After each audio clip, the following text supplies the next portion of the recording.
The Jake Asman Show will begin shortly. Thanks to all these great Patreon members who help support the show. Get your super chats ready. Jake will be here in just a moment. If you love the New York Jets, this is the place to be.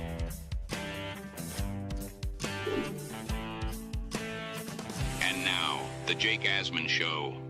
With training camp fast approaching, let's check in with a Jet analyst who could break down which training camp battles are actually real and which ones we're not buying. That and more. Will Parkinson joins us. It's the Jake Asman Show. Let's hit it and get it started. Man, our Jets are primed to win another offseason, baby. We bleed Jets green each and every day. Will the playoff drought finally end? Kings of the offseason, baby. This is what we do. At least we have Garrett Wilson. We have Breece Hall. Please subscribe and hit the like button below. Super chat, baby. Cut the line. We have Sauce Gardner. We have Quinn Williams. Prepare to be underdogs. Now it's time to talk all things New York Jets. It's the Jake Asman Show. Happy Tuesday. Before we bring on Will Parkinson, a quick reminder that our group buy game this year is the Jets versus the Panthers on October 19th. Join me and the Asmaniacs in Section 129. We secured a group discount rate of $165 per ticket, significantly lower than what the regular face value price is. If you buy your ticket today, you could join us on the field for a post-game photo. That's right. Plus, we'll have info on a discounted tailgate in Lot E26 with Tailgate Joe. But the Jets were kind enough to give us an extension, so we are now able to take more people that are interested in going with us to this game. Originally, we had a deadline because we had to tell the Jets how many we were at, but we hit that deadline, and the Jets said, we'll give you some more time. So if you're on the fence, lock in your spot. And if you're within the next, I think, 5 to 8, I didn't check this morning, you'll be guaranteed a spot on the field post-game for you and whoever you bring to the game. So check it out. The link's in the description for the show you're watching right now. With that said, let's say hello to a good friend of the show. He is the host of the Turn on the Jets podcast. He's part of the Badlands Network. Our friend Will Parkinson joins the program. Will, happy Tuesday. We are almost at training camp, a couple weeks to go. So I thought it'd be a good time to get you on the show because I was listening to your podcast, and I thought you did a really good job breaking down some of the Jets training camp battles. And I kind of want to dive into one that I'm not buying as a true battle, just to get your thoughts. It's been reported by people who have been at OTAs and minicamp that there's a center battle going on between Joe Tippmann and Josh Myers. I'm not buying it. And then I read yesterday, oh, by the way, that Joe Tippmann was the 8th rated center, according to PFF. What do you make of some of the center conversation with Tippmann and Myers? Because from what I heard, they did rotate reps, but, you know, the pads aren't yet. It's still only OTAs and minicamp. When we actually get the training camp, make sense of this reported battle at center. Yeah, I think a couple of things are at play there. I think one, it opens up theoretically, and I talked about this a little bit. I think before the draft, when they signed Josh Myers, I thought, hey, theoretically, let's say they take Tyler Warren and then they take a tackle in round 2 or 3 or whatever it may be. You could theoretically start AVT at tackle, Tippmann at guard, and Myers at center, or some form of a different kind of offensive line Tetris. Now that still exists, right? If for some reason Membu comes into camp and just stinks, or what, I don't know, whatever it may be, right? Or AVT is out for a couple of weeks, you can kind of move things around, and Tippmann having positional flexibility is a nice thing. I don't buy at all that that's a real battle. I think that's a new coaching staff just trying to push a young guy that has shown a lot of potential, has had some really nice moments, hasn't been perfect by any means. And again, there's a familiarity with a new quarterback who's played with Josh Myers in the past. I think there's that part of it. I think he's a veteran that you want to kind of, give every chance to try to, win the number one interior offensive line backup job. There's no lock that he's the number one. I think that's what he was signed for. The money would indicate, if you follow the money, 1 year, $3.5 million is really solid backup money. And that's really good. He's an awesome, him and Chukwueze Okorafor being your backup swing tackle and backup, swing guard and center is great. That's a great thing to have. And Tippmann and EVT being able to move positions flexibility wise. And hey, theoretically, Olu's obviously shown he can play 3 spots, right? And John Simpson theoretically, I'm sure, could flip to right guard. God willing that they would need that. Or I'm sure Membu could flip inside if they needed him to, right? He was a guard coming out, of high school, and obviously moved to tackle. So I don't buy that that's a battle, because I think that what you can do with Tittman, particularly in the run game, and have him pulling, and obviously the clips of Mawai and Mangold and these guys pulling, I don't think the former coaching staff utilized that enough. And you would hope new offensive line coach, new scheme, a lot of talent there. It's a matter of just consistency, I think, with Tittman. And, and a lot of these guys, I think AVT, it's staying on the field. I think Simpson, it's, just continuing rep by rep, consistency a little bit as well. But, I think Tittman would be a great guard, but the Jets don't need a guard. The Jets need him to play center. And he's obviously graded out. I don't know if he was the 8th best center in the NFL last year. I probably would say he was like the 12th best center, which is not a big difference, right? He's somewhere in that 8 to 12 range at the moment. He's like 24 years old, and the Jets have him under team control for another 2 years, and then obviously beyond that. So, yeah, if he can just snap the football, consistently, I think, I think that'd be a good thing. But again, I don't really buy that battle. I think it's, again, a new staff coming in saying, hey, I want to push some of these guys, right? I don't think that's a bad thing. I think that's, that's what we want to see, right? I think, they could have just said, hey, Allen Lazard's here. He's our number 2 receiver because he's paid like a number 2 and whatever. They brought in, I'm not saying that you have to be happy with the receiver room, but they did bring in a guy like a Josh Reynolds to say, hey, like, actually, you're not the guaranteed number 2 receiver anymore. You're going to have to earn that, earn playing time. That's just an example. But, generally speaking, I don't buy that battle being real, because I think talent will win out. I think Tittman's a guy who's well respected in that locker room as well. As far as right tackle goes, Membu's going to get the job at some point. You were talking about this on your podcast. Do you think we get like a fake competition early on? Like we saw, remember a couple of years ago, Sauce Gardner was like rotating with like Bryce Hall, but we all knew Sauce was going to be the unquestioned starting corner. Garrett Wilson was running with the 4s. Do you think Glenn's going to like make Membu earn it, kind of? Like what's your take on like when they line up for like the first 11 on 11 of training camp? I guess that'd be on like July 23rd, first on field practice. Yeah. Who's the right tackle?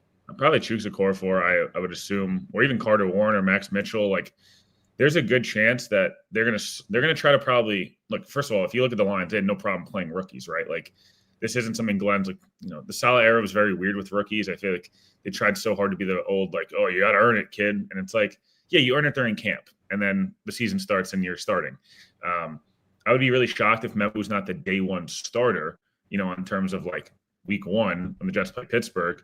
But I also think that it's a good thing to say, hey, like, why don't you ease Membu along? Like, maybe he starts with the 3s, and then by week 2, he's with the 2s, and then by the joint practices, he's with the 1s. And it's like, I don't think it's a bad thing to kind of let him progress the way that he's supposed to progress. He's still a young player.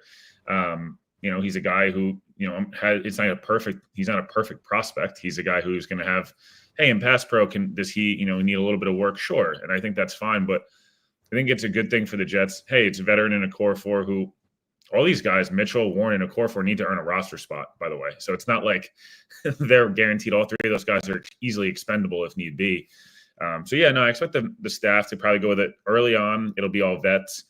Outside of Olu, everyone will be in at least year 3 or later. And then after that, hey, can Membu start to separate himself when the pads really come on? And it's like, all right, that you've earned it. Let's go up a peg. Now let's get you with the 2s. Oh, you're doing a really great job. And, the 2s usually in camp a lot go against the 1s on defense. That's kind of just how it works. Hey, you're building some really good chemistry. Now we feel like we can kind of give you the Wolves and the last 3 weeks of camp be involved. But, yeah, I think people are going to freak out day 1. I think we're going to get a lot of, where the F is Membu? Like, what's going on here? Blah, blah. Dude, I'm not trying to be condescending. Everyone just please take a deep breath. Fields is going to have some stinkers. Fields is going to have some great days. Brandon Stevens is going to have some stinkers. He's going to have some great days. All these different guys that are competing for spots in one way or another, starting spots, roster spots, et cetera. So I'm more focused on how Olu looks. When he got hurt, I immediately tweeted out and everyone, what are your sources? But I was like, the injury is not serious, thank God. Let's see how Olu looks post-injury. AVT, first offseason in 4 years that he's not coming off a major surgery of the draft. John Simpson, 2 good years in a row, stacking a 3rd year, looking for an extension. Tittman played all 17, was a really good, solid player last year in the year 2, in year 1 with a new system. So there'll be a lot of kind of tinkering, especially early on in camp, Jake. But I would expect a core 4 probably be the day 1, quote unquote, starter. Wouldn't make too much of it, though. Hit the like button if you're just tuning in. We're talking with the great Will Parkinson, a fixture on this show for many years now. You're 4 or 5? You're 4 or 5 of that? I think we started doing weeklies together for the 21 season. Like at some point, it became a thing. So we did 21, 22, 23, 24. Pretty good. Maybe 2025, we finally get that elusive winning season, right? That 9 and 8 year confetti raining down on every Jet content creator. Finally getting to talk about a team that is slightly less terrible than normal. I will say this, though. We're going to try and manifest some positivity because if you're a Jet fan that's watching a Jet show, my show, Will's shows in July, you're a diehard. So daily raffle opportunity. How about a signed Aaron Glenn photo? New head coach of the Jets, number 31 on the field, number 1 in your hearts. AG signed photo includes certificate of authentication at the end of the show. In fact, I got it right here for you. I'll mail it out to you today if you win. So gift the channel membership to be eligible. And quick reminder, tomorrow is our weekly raffle, which features a signed Broadway Joe Namath helmet, a signed Don Maynard helmet, a signed Joe Klecko helmet, and a signed Darrelle Revis jersey. So if you want a chance to win any of those prizes, make sure you gift a channel membership or send in a $10 super chat or higher, and you have a chance to win any of those prizes on the show tomorrow. While we're on the topic of the offensive line, before we get into some more training camp battles, Will, PFF ranking the Jets the 9th best offensive line. And I look at this O-line group, right? And to me, they better be a top 10 unit. Like this, people are like, wow, 9. But if you think about it, look at the investments they've made to the offensive line. They had 2 top 11 picks at the premium spots on the line, the tackle spots, a high second-round pick at center. AVT was a mid-first-round pick and has flashed Pro Bowl level potential. John Simpson was one of the better players on the team last year. Like this offensive line, if it's not top 10, this team's going to have major issues because the investments they've made, they're all into this O-line being a real strength of the team. Yeah, no, I fully agree. I think, when it comes to this offensive line, like it might not be perfect week 1. Again, it's new pieces, and it's not really that many new pieces, but it's a bunch of guys that are, a bunch of guys with high potential. Again, it's 4 top, 40 picks.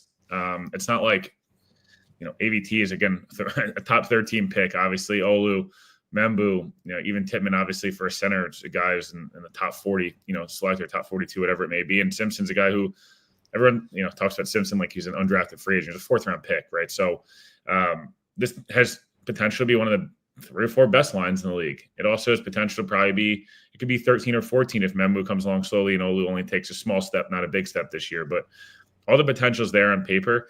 And I think, when you look around the league, again, it's more, this is obviously an O-line built on potential, but the interior was extremely stable last year. It should have only get even better. Olu showed a bunch of flashes, obviously. And then, when it comes to Membu, it's obviously going to be wait and see, right? But he's a guy who should be able to be a pro-ready run blocker right away and go from there. So, I think having a mobile quarterback will be able to help. I think, especially early on where it's like, hey, last year, if anyone got beat on the Jets, the play was over. I just don't know how else to describe it there. So, yeah, the run game, better scheme. Again, you'd think better coaching around all these different guys. Again, these guys have probably had the worst offensive line coach in the league for multiple years now.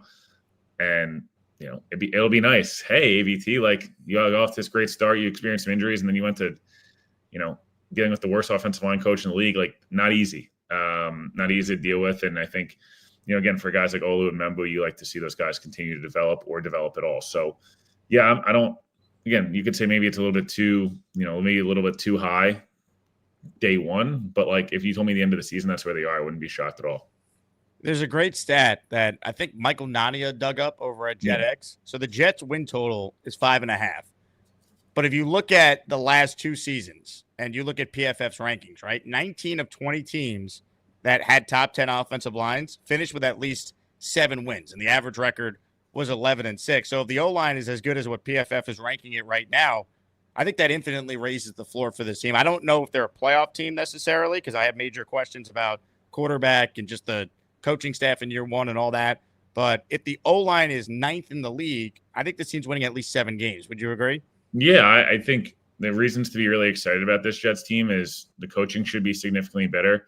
I'm not even saying Aaron Glenn's going to all of a sudden be the best coach in the league, but I also think they're going from AG, get your raffles, baby. Bang Mateo, start bidding, buddy. Bang Mateo is such a troll. The least you could do is give the membership every once in a while. Alon and Bang Mateo could need to get in there, get their raffle tickets in. But no, I mean, look, I think the defense as a whole, especially the front seven, multiple all pros. I think you got all pro level players or an all pro on the back end. The defensive head coach, new defensive coordinator, the whole thing. I think there's very much reason to be excited there. I think the offensive line has potential to be like the strongest unit on the roster, which the Jets have not had in damn near 13, 14 years, probably since 2011, like where is the best group on the field. So those are the reasons. Obviously there's other pieces, Garrett and, Brees and all these different guys, but like, hey man, if the offensive line's really good and the defense is good, you're not asking Fields to be the 14th best quarterback. I talked about this on All 32 yesterday. Can Fields, I think I ranked him 27th of the starters. Mike had him 28th.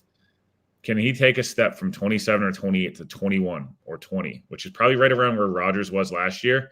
But the offensive line being better, the defense being better, getting Brees Hall from the first couple of years, not Brees Hall from last year, coaching being better. That's right around the win total you're talking about, 7 to 10 wins, depending on. I'm not saying they're going to win 10 games, but you could be in that window of, hey, you win a couple close ones, you win a couple games maybe you shouldn't. You're able to avoid the catastrophe, like bad loss to a team that you're better than.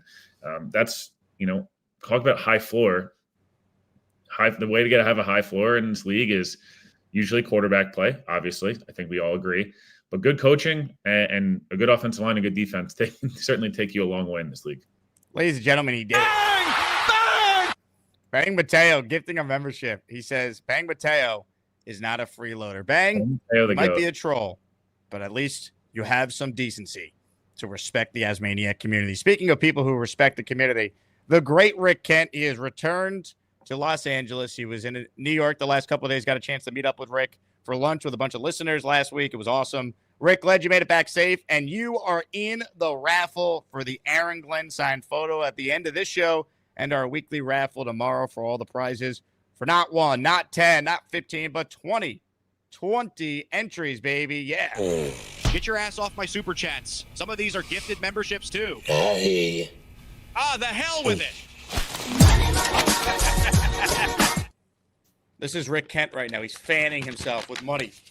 Rick Kent, baby. Rick Kent, you're the man. Let's read off 20 names real quick, and then I got some more position battles to read or to break down with Will, Rob Basil, Mark Ferrero, Doug Smith, KB, Les Comar, Rock Benz, Cap 10, Condor, Arol Streams, Homestead, Monica Naguin, Michael Dinapolis, Joey B, Joe the Jet, Bernard Nixon. Whoa, where have you been, Bernard?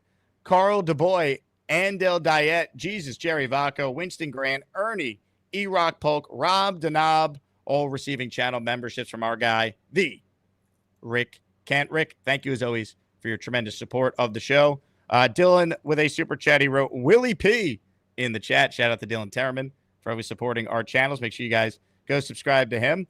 Will, I want your take on the wide receiver situation. Samini had a report that I covered on the show a couple of days ago where he said that Josh Reynolds is, quote, clear-cut the number 2 wide receiver.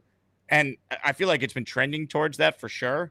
But I almost feel like, okay, like good for Josh Reynolds for coming in and being a pro and, standing out as the number 2 receiver. But I also look at it like, man, that's quite the indictment on the rest of this room that Josh Reynolds at age 30 on a 1-year deal for less than $3 million is already the unquestioned clear-cut number 2 receiver. What do you make of that and just the rest of the wide receivers? Because you have Garrett, then Reynolds clearly, and then after that, like, I don't know who's definitely making this team. Like, I think Arian Smith will because he's a 4th-round pick, but I don't think Gibson's spot is secure. I don't think Tyler Johnson's spot is necessarily secure. I don't think Corley's spot, despite being drafted at the top of round 3 last year, different regime, didn't play a lot last year. I don't think his spot is secure. So your thoughts on this wide receiver room? I also just want to clarify because some reason it's not getting. I never said Membu was not going to start week 1, so I'm not sure like why listening is very difficult. I said the first day of camp, I think the Jets will have him come along slowly so that he's ready for week 1. So if you can't understand that, maybe a hearing aid is in your future. No, the receiver room, I think, look, Reynolds in 2023 for that Lions team was their number 2 receiver. He had a really rough year off the field last year. Obviously, as anyone look it up, I mean, it's awesome he's alive, in general. And he was really good for some of those Rams teams. I think the Jets' number 2 receiver is really Breece Hall. If you like, in terms of target share, I think it's just going to be a kind of a receiver room by committee outside of Garrett, and guys are going to have to play specialty roles, right? It's going to have to be Arian Smith's going to have to be that deep threat kind of gadgety player. Malachi Corley, if he can manage to be on the field at all during camp, then that'd be great, obviously, and it'd be amazing if the Jets could get something out of him. I don't feel like that's the case, but I'd love to be wrong. So I just think in terms of like the receiver room as a whole, I think Lazard can maybe play some of those early downs where he can be that kind of bigger receiver, and can he block some, and can he do some different things? You obviously would love to get something out of Mason Taylor. Can Stone Smart be a guy who's played as like a big slot role at times? Can they move Garrett around and maybe play Lazard and Reynolds on the field at the same time, and Garrett in the slot to kind of maximize, different matchups for Garrett? I think it's just going to be a room by committee. I think Reynolds, again, is just a guy that the coaching staff knows. He knows the offense. He's kind of similar to, at times we've seen this over the years. Like, can Reynolds not have a similar year to what Corey Davis did, where it's like, hey, 40-something catches or 50-something catches for 600 yards and 4 touchdowns. And it's like, he's done that before. So it's not like, it's not a flashy name on paper, but if their running game's awesome, and Breece is as good as we think he can be at points, right? I think we've seen it. But like Reynolds, in 2023 at the Lions, 40 catches, 600 yards, 5 touchdowns. He had 2020 with the Rams, 52 for 618 and a couple touchdowns. Last year, obviously, only played, started 2 games. But I don't think it's like this room's great by any means. I think Gibson and Corley have an uphill battle to make the roster. I don't think this coaching staff has no ties to them. Corley barely was on the field during the spring. There was a 0 last year. You're muted, Jake. Damn you, StreamYard. I was just asking about Corley. Like, you brought up his injury. We never got clarity on what the injury was, Will. Do you have any idea why he was out? No. No. Yeah, I don't know really what was going on there, but like, it's new staff and they want to see guys in the field. I think that's a huge problem. I think it's a problem for him. And then, Gibson's not a good returner. So, at the end of the day, like, he's got to show something. Either he's improved, Corley and him have to both prove they can catch punts or catch kicks, I think, to make this roster. I think that's the number one goal for them. There's the Pritchards of the world that are, guys who had really nice springs. That doesn't mean anything, but, like, why can't Pritchard do the same thing Gibson did? It could be the same storyline as 2 years ago where, like, hey, he's the punt returner and he's a gadget guy as a 5th receiver. So, yeah, man, the receiver room needs another body. I just think that they probably go into the year and the Jets start 4-4. Just play it out with me. I'm not saying they're going to, but just play it out. And it's like, wow, we could really use another receiver. And there's a controllable asset on the market where, hey, the guy needs an extension, or this guy has 2 years left of pretty big money, but like after that, he's done. I don't know. I don't have the name off the top of my head. Maybe the Jets get involved and say, hey, we have, an extra 4th round pick coming, and can we move that, or different things like that. I think it's more likely. And again, maybe they evaluate a week in the camp and say, hey, you know what?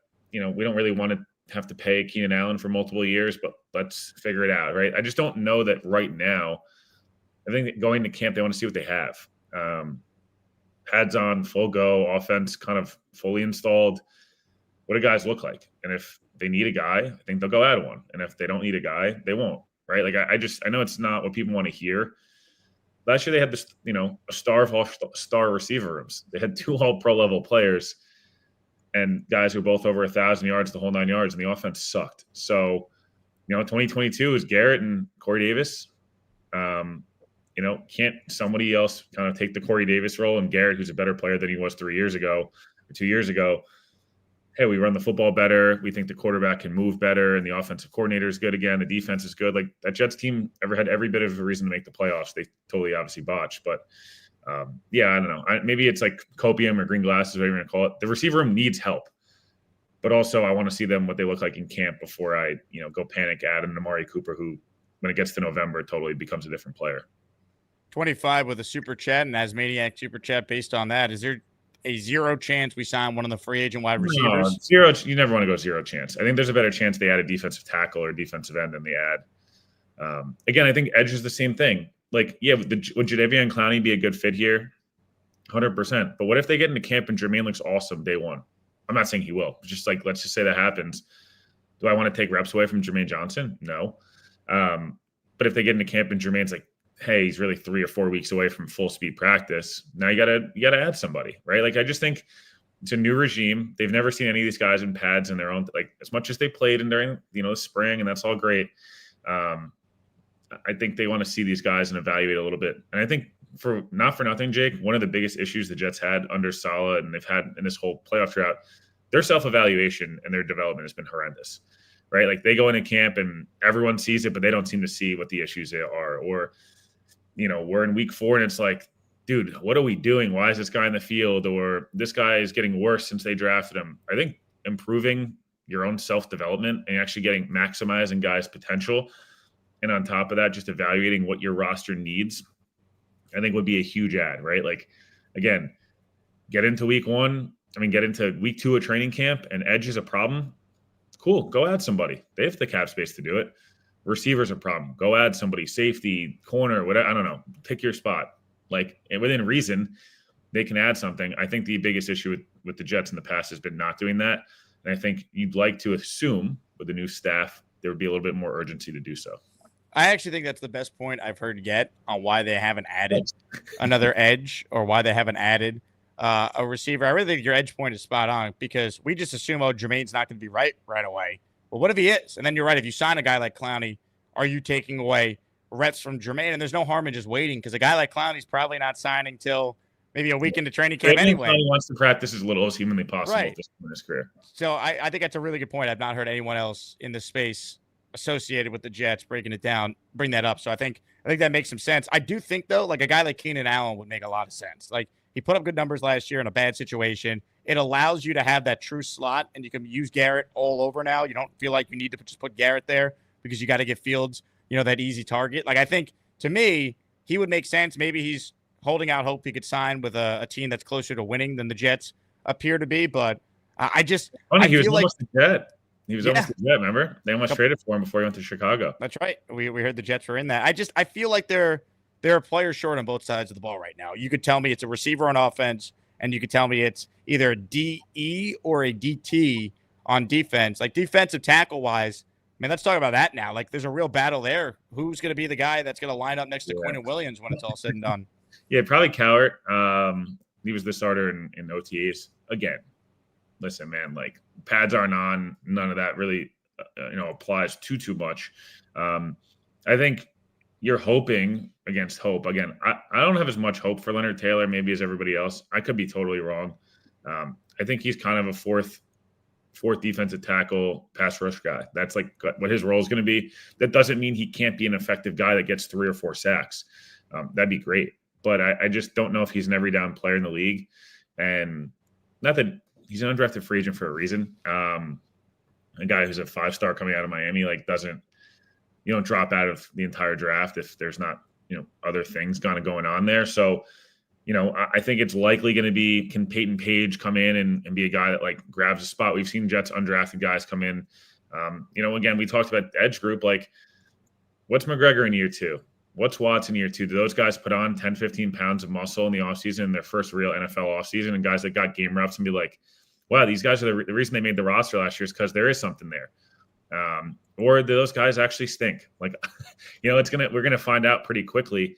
But yeah, like, I think, Cowart probably is the favorite at the moment. Nandi, is a guy who I think can be an early down player. I don't think he's a guy you want rushing on 3rd down particularly, but again, that second spot's going to be by committee. The Jets are going to rotate a heck of a lot less than they have in the past.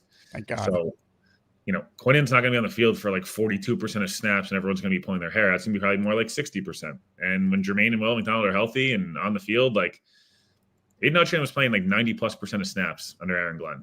And wow, his numbers are amazing. Yeah, it's because he's on the field all the damn time.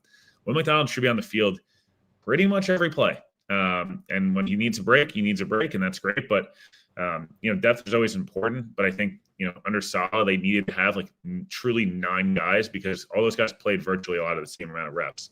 This might be a little bit different. So can 6 guys establish themselves as their best 6? 4 of them obviously playing at once. And again, like, it's another thing of just evaluating what some of these rookies, some of these young guys that are coming into year 2 look like. Can they establish? Again, Clemens, I've seen a million comments in the chat about Clemens. I think there's a couple things with Clemens. Rick Kent with the super chat here. I'll just read it. Any idea why Clemens is on the team? Aside from idiotic penalties, he's just not good. So I agree.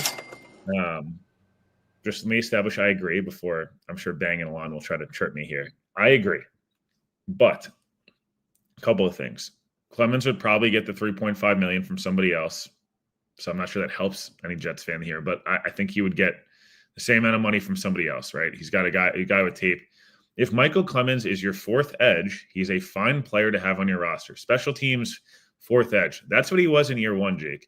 Everyone's like, oh, this is a nice rotational guy. That's what he is. If he's your starter, there's a problem. If he's even your number 3, there's probably an issue. Clemens practices really hard. He always chases the different guys down, and the whole thing. And I'm sure that's what coaches will tell you.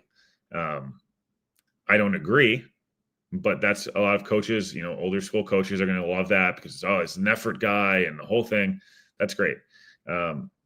He's not very good. He's not very mobile. The teams watch the Colts game, watch the Bills game, watch these different games. So they went right at Clemens, a lot of read option to his side, a lot of like runs to his side, and he just gets blown off the ball. Again, as the number 4 guy at $3 million, sure. If he's anything more than that, there's an issue. So again, like, he's going to be on the roster unless he's terrible during camp. But for right now, I think, again, he's a guy who, if he can be your 4th guy, that's fine. If he is your 3rd or your 2nd guy, there's a gigantic issue, which we saw last year. Quick hitters for Will before we wrap. Michael with a Like, super chat here. I don't think Clemens is very good, but I don't make the decisions. That is a fair point. You were on the record. I think Muji and Glenn are waiting for training camp cuts to fill out the D-line and wide receiver room. Thoughts? Yeah, I mean, look, there's guys that get cut all the time. The Jets found Quincy Williams. They found John Franklin Myers. There's guys, this happens all the time. Good organizations are able to find guys that can go play meaningful reps at the end of camp that maybe couldn't make a roster because, hey, Philly's roster is too loaded at defensive end. We just saw the Niners get Bryce Huff for nothing. And the Niners kind of just did a lot of what all these good teams do. Hey, they take on a little bit of money, but hey, we know the player, or we think we see something on tape, we can get the best out of them. Again, I just think that the Jets are going to self-eval the first 2 weeks of camp and be like, wow, we suck at edge. Like, none of these guys are what we thought. Or, hey, we're actually pretty good here, and we might need something somewhere else. We might need a 3rd linebacker. We might need a 4th corner because Qantas Stiggers isn't as good. You know what I mean? Like, there's a lot of different things that are going to unfold pretty quickly in camp. And, I just, hey, tight end Mason Taylor's not ready, and Ruckert actually isn't getting any better, and Stone Smart's not the player we thought. Oh my God, we need a tight end. I don't know. There's just like a bunch of different things that could happen. I don't think that does happen, but point being, I think it'll be a lot of self-eval early on.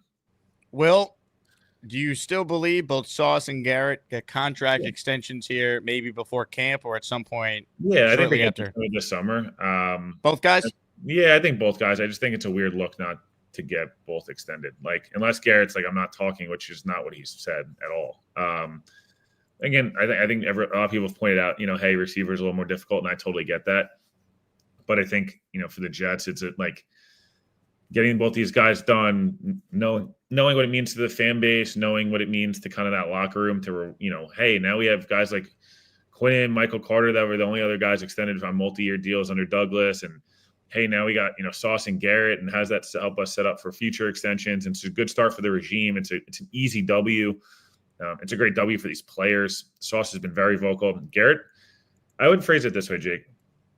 Garrett very easily could have just said, hey, man, not talking about that. My agent deals with that, whatever. He was pretty adamant. And when you say things like, I want to be a Jet for life, and Garrett doesn't say anything at all, and, we've had some good talk so far, and the fan base is very adamant about it, and we know that usually gets through to the higher ups, and AG's been very vocal about it. Like, there's just, to me, a lot of things that didn't need to happen in a good way, and they have. And yeah, I just think this is an easy W for them. It's a no-brainer. If you have to overpay Garrett a little bit based on projection, you do. But the Jets also can go in a meeting with Garrett and say, hey, like, you're a 0-time Pro Bowler and 0-time All-Pro, and we're going to fix that. But we want you here long-term. And maybe it's, like T. Higgins' deal is really a 2-year deal or a 1-year deal. They have a bunch of outs. Like, his number wasn't as high as we thought. So, I think Sauce is pretty easy to get done. If you notice, Sauce didn't bring up the Stingley extension. He brought up J.C. Horn and other guys. I thought that was interesting. The Stingley extension, by the way, the Texans have totally messed up the entire extension market. As usual. So annoying, like extremely annoying. Look what they did with Tunsil for all those years. Like, Danielle Hunter is in year 2 of a deal, and they're like, here's more money. And it's like, can you guys F off? Like, but whatever. The point being, I think, I just don't, I'd be surprised. I would be very surprised if those guys are not extended. I just think it would be a pretty big letdown for the fan base, and also for me, for those guys. I don't know that I think then you put in the Jake, like, I don't think they'll ever trade Garrett, but what if they are, Joe and Connor point this out, like, you don't get it done, then you're 2-5 and quarterback's a disaster, and Garrett's now part of another losing season. It's like, how long can you, before these guys, like, eventually they're going to get frustrated, and right now they're not frustrated, so take advantage of it. DNAT also bringing up the point that the Texans guaranteed a second-round rookie contract. They ruin everything. Like, not to be like, I mean, they do good business right now. Some good business. I would argue their offensive line's terrible and whatever, but they're an agent's dream, though. They're an agent's dream. Nick Caserio's like, you get a contract, and you get a contract, and you get guaranteed money, and you get the. It's like, dude, what are we doing? So yeah, them and the Eagles definitely mess up the market for a lot of other teams. Ladies and gentlemen, hit that like button if you haven't. Peter Castro, Asmaniac Super Chat. Fields will lead an exciting offense. Tomlin, thank you, Peter. From your lips to God's ears. Yeah. All right, Will. Yeah. I want to have some fun with you here at the end. You ready for this? Yeah, your own question. We talked about it on our show yesterday. Let's get the man who created the prompt. Let's get his take on it. Jets fans, if you could have dinner with one Jets player or coach, one current and one former player, or one current and one former, who would you choose to go with? So, Will, the floor is yours. Yeah, so I'll go one former and one current and one former for each. Former coach-wise, I think Parcells. To me, the amount of football knowledge and stories, and that guy has seen everything under the sun. I think it'd be just a really interesting conversation. I think, of all people that have coached in the NFL, he'd be one of the guys I would choose. Obviously, I think current, I would with Glenn. Again, another Parcells guy, just to hear some of the stories and different things like that. Former player, I debated Keyshawn, I debated, Namath, and some of these guys that have, either just kind of a little crazy. Debated Rodgers, because God knows what's going to come out of Rodgers' mouth during that dinner. I went with Brian Cox. Most people are going to be like, who? Or like, what are you talking about? Listen to Aaron Glenn talk about Brian Cox as a player and just some of the wildness that went along with him. And that's another guy who's seen and been around the league. I just can imagine some of the stories and kind of craziness. I assume that guy can put down more than a few old fashions. It'd be a fun, kind of fun evening. Current player, I think Garrett would be an easy one. That was mine too on the show. Actually, never mind.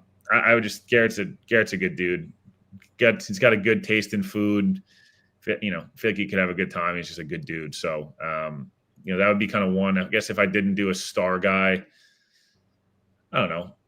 I feel like AVT could be an interesting one. Simpson, I think those guys could, offensive line's they're always big characters. So I'll go with those guys. I love it.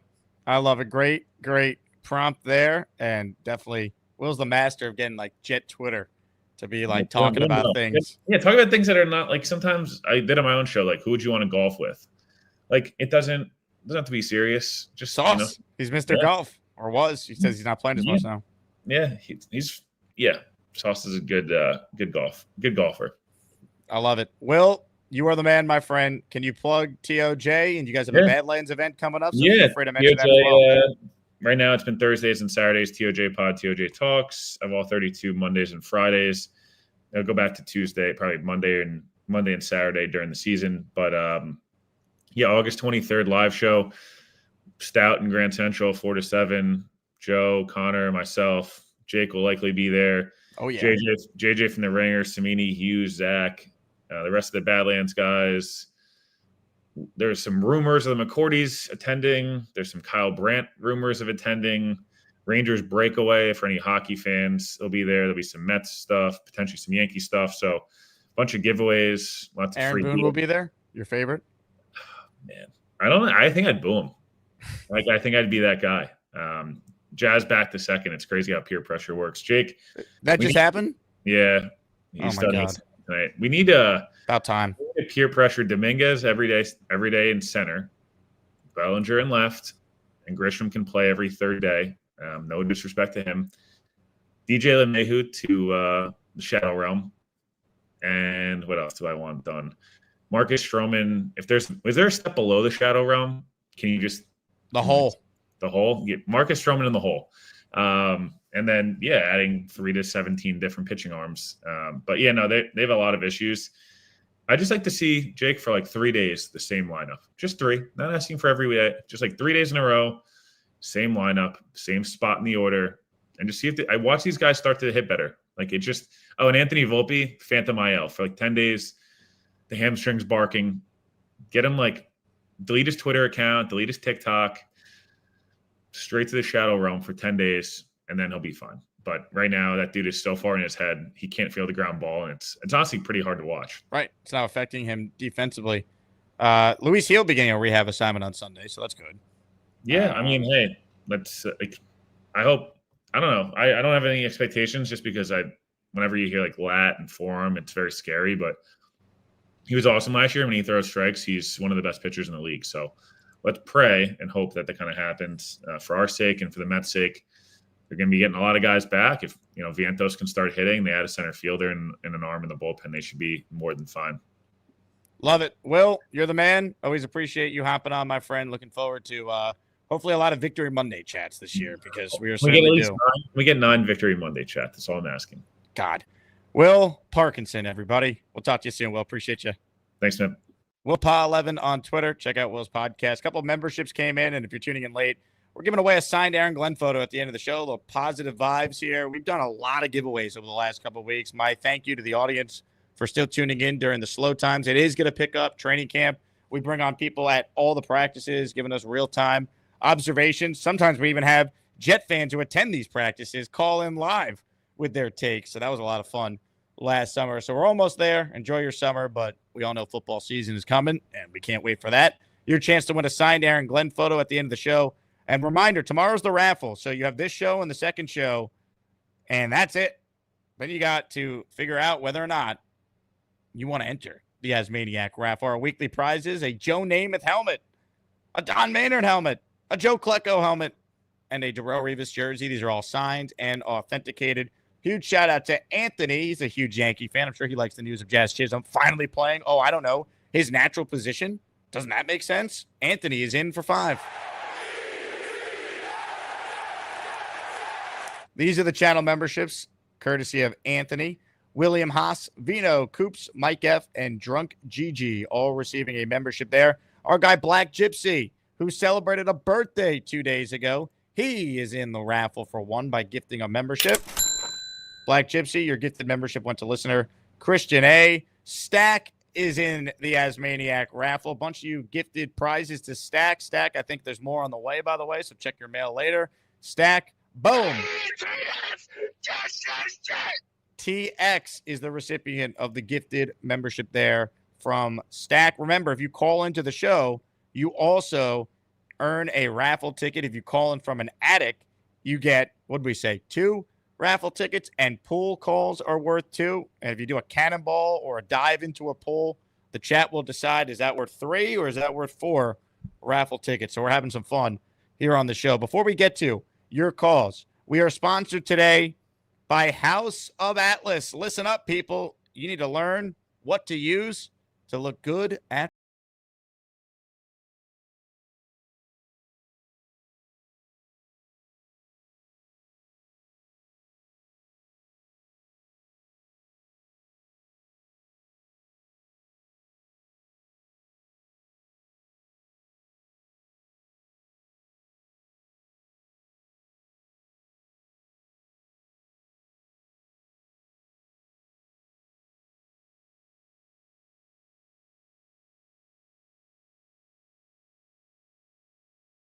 Shout out to Atlas. I was using my Atlas razor blade yesterday. I was using the Atlas aftershave as well. Atlas is great. I've been using them now since they came on as a sponsor the last couple of months. And we have an offer for Asmaniacs out there. If you use my promo code Asman at checkout, right? Promo code Asman at checkout. If you go to houseofatlas.com, you get 20% off on the entire site and free shipping. So try it. They got everything from razor blades to different aftershaves to different types of shaving cream in general. The razor blade is sleek looking. It's easy to hold and maneuver. Not a whole lot of weight to it as well. The blades do not bend under pressure. Once again, check it out. The premium razor kits, they come with a magnetic storage hook so you can attach it to your bathroom mirror or your medicine cabinet for easy storage. I highly recommend it. Once again, whether it's the shaving cream, the aftershave, the razor blade, all of it, any of your shaving needs, House of Atlas should be your go-to. You can either click the link in the description for the show you're watching right now or just go to houseofatlas.com and use that promo code Asman, and you'll get 20% off site-wide and free shipping. So check it out, and a big thank you to House of Atlas for sponsoring today's Jake Asman Show. Comments, questions, your super chats. Cut the line. We will get to your calls. I pinned the Gustbuster umbrella link. Black Gypsy with a super chat. He says, Jake, who is the worst Jet ever? And Alan Jet Champ, please. The worst Jet ever? I mean, I feel like the answer might be Christian Hackenberg because he was a second-round pick that never played. Like, it's easy to say, oh, the worst Jet ever is some, like, random UDFA who never made the team, but none of us ever heard of or watched at practice because we weren't there. Like, that'd be the easy answer, right? Someone that none of us know because he just wasn't an NFL player. He had a tryout. That was it. But as far as, like, the worst Jet ever that has, like, appeal or has, like, has a notable, cachet with the fan base, if you will, I'd argue it's Hackenberg because he was a second-round pick and he never got on the field for any team. He never played in a regular season game. Think about that. I mean, Ja'Kai Polite was a third-round pick. He never played for the Jets, but I do think he appeared in a couple games of the Rams, I think it was. Someone check that. But, like, those are the things that come to mind. Like, to me, he's probably the worst Jet ever based on that. You could say Zach Wilson, I guess. But, Zach Wilson shouldn't have played as much as he did. That was also organizational malpractice by Joe Douglas and this coaching staff that go into the year in 2023 with Zach as the backup to Aaron Rodgers. So I guess it depends how you want to answer that question. But my first read was Hackenberg. I also then thought of, like, Kyle Wilson. I thought of all these bad draft picks. Tremaine Johnson, right? Terrible free agent signings. But I'm going Hackenberg for this. Black Gypsy says, I say it's Wilson. Hack never played. Exactly. He never played. That's how bad he was. That's why I lean Hackenberg. Like, Zach stinks, but he played, Like, Zach had moments in the NFL. Not a lot, but, he was player of the week, I think, twice in his career. Like, he was capable of one out of every, like, 20-something games having a decent game. I mean, there's so many options for this, but I'm going to argue Hackenberg. Jess is in the Asmaniac raffle. Hey, shout out to Jess. She learned how to gift memberships, and she is all over it. She joins the raffle for not one, not two, not three, not four, but 5. Give it up to Jess for making it happen.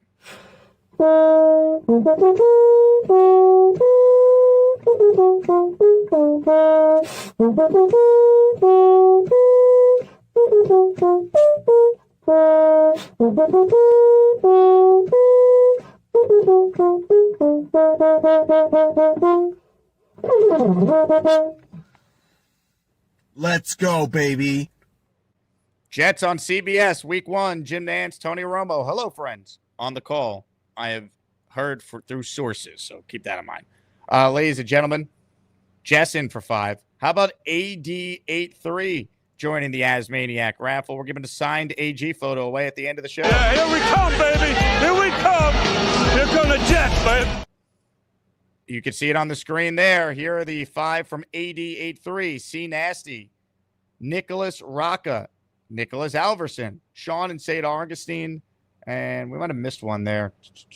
SONY17, all receiving a membership. Hey, some love for the #1 Austrian Jet fan. We are a global show.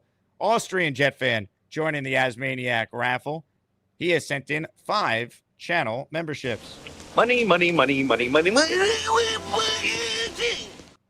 Okay, these are from the Austrian Jet fan, Mile High Jet fan, Tristan Oliver Photography, D-Rock NY, Chronic Apples, Kenneth N, all receiving a channel membership there from the #1 Austrian Jet fan. We appreciate you, Austrian Jet fan. Hope you're doing well. Good to get you back in the chat here.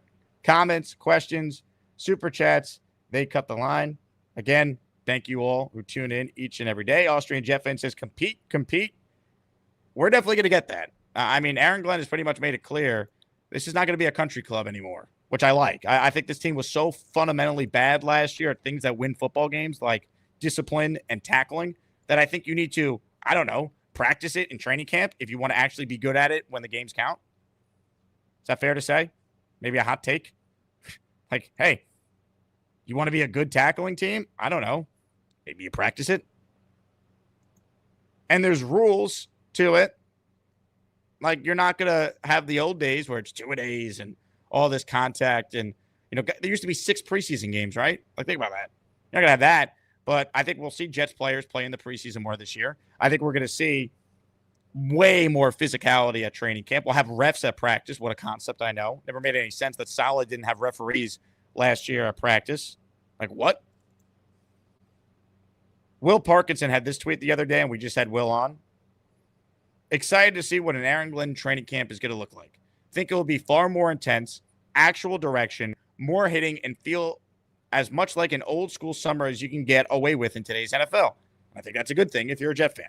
I agree 1,000% with Will there.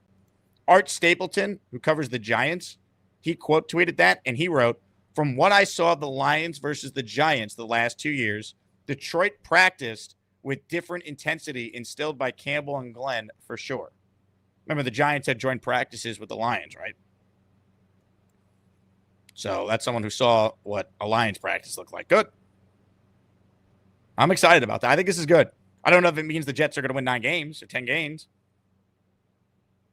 With the quote Beastbreaker here, we're ready for our boys to strike first, strike hard, no mercy. Absolutely. Beast, with a comment like that, you're the first caller today. Let's go, baby. Let's put the pads on and let's show them how it's done. Yeah. Ladies and gentlemen, 4-3 line. This is an example. Pay attention. Hey, Beast. Before you give us the tutorial here, can you move your mic out of the way? It's obstructing the view. See me, ho. There we go. 4-3 line. Your 4 big boys, all 300 to 330, up here on this slide. You're extra big boys. The guys who want to be 230, 250, right here. All this in your back. Be prepared for all costs. Look at that quarterback right there in his face, and you tell him, "Come here, you big dead son of a bitch. I got something for you. This face looking for your face, and I'm gonna come crush your ass. Let's go, come here, boy." What's that? Great form. Welcome to the NFL, bitch. This is our world. Let's get turned up. JETS. Yeah. Go get your still punk. That was great, Beast. I think that's exactly what Aaron Glenn is showing them. That's discipline 1-0-1. No mercy, no retreat, nowhere to run. This is our time. Right. No more country clubs, no more BS. The media, get out of our face. Get out of our face or you'll die, bro. No mercy. Strike first. Strike hard. No mercy.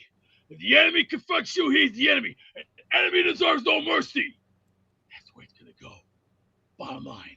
Bottom dollar. Go to the next caller. Let's get the game going. Let's get it on.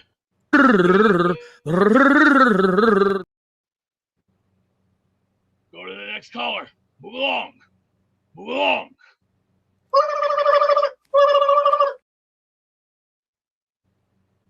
I will get back to you in a few minutes.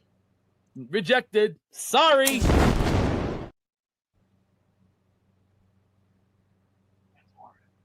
Pew, pew, pew. Abracadoodle. Este puto tutazo cabrones, güey.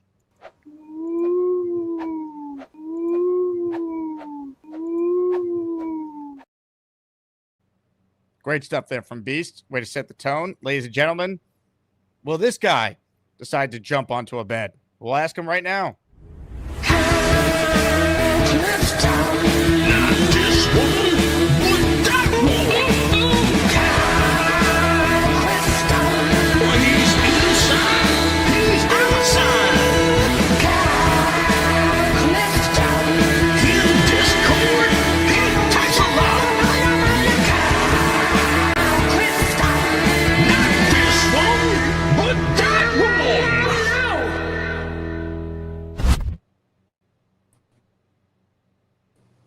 I love how Beast directs the direction of the show without a shirt on. It's very dignified. He's a man's man, Mr. Clifton. Yes. I think that the obvious choice for the worst Jet ever is Hassan Reddick. Ooh. That's a good one. I mean, expectations were high. Performance was low. Attendance was low. Like, everything was bad. Like, you want to talk about a lack of bang for the buck. I mean, at least with like Hackenberg, he was a second-round pick. You could write it off a bit. Like, it's a 4-year contract, and the money isn't crazy. But someone like Hassan Reddick, you lost the 3rd-round pick, and the money was, mid-teens, right? So, to me, he's the worst. But luckily, it was only 1 year. I think that if the Yankees ever set their lineup for the same way for 3 days in a row, that would probably be the time that they fire the manager. It's crazy. I don't understand modern baseball. You have former players who say there was a sense of comfort to know where they were batting every night and not just jangling the lineup. I mean, at least they're finally putting Jazz at second. This year is supposed to be all about run prevention and improving the defense. And you have Jazz with an injury to his shoulder playing out of position. LeMahieu has no range at second. He's better at third, or just play Oswaldo, or just play Peraza at third, because at least he's a good glove. And LeMahieu is a singles hitter at best at this point. Like, play guys in their natural position. Bellinger needs to play every day. Judge obviously needs to play every day. Dominguez needs to play every day. Like, enough. Let's go. Does Candelario have anything left? I'm not sure. I guess we're going to see. Yeah, we'll find out. Yeah, the one thing I wanted to say about Corley is they should be pitting him against Arian Smith for snaps. They both kind of have similar imagined roles, but different skill sets, right? You would see them as kind of gadget guys, but kind of in different ways. Corley would be kind of an extra running back on pop passes. You might see more, end arounds with Arian Smith. Maybe give them each a gadget package. There'll be times when you want to split Arian Smith out and make sure that they're committing someone other than the cornerback downfield to him. But I would imagine that Lazard might be the big slot for a lot of times out there, just for blocking. And I'm not ready to give up on Corley just yet.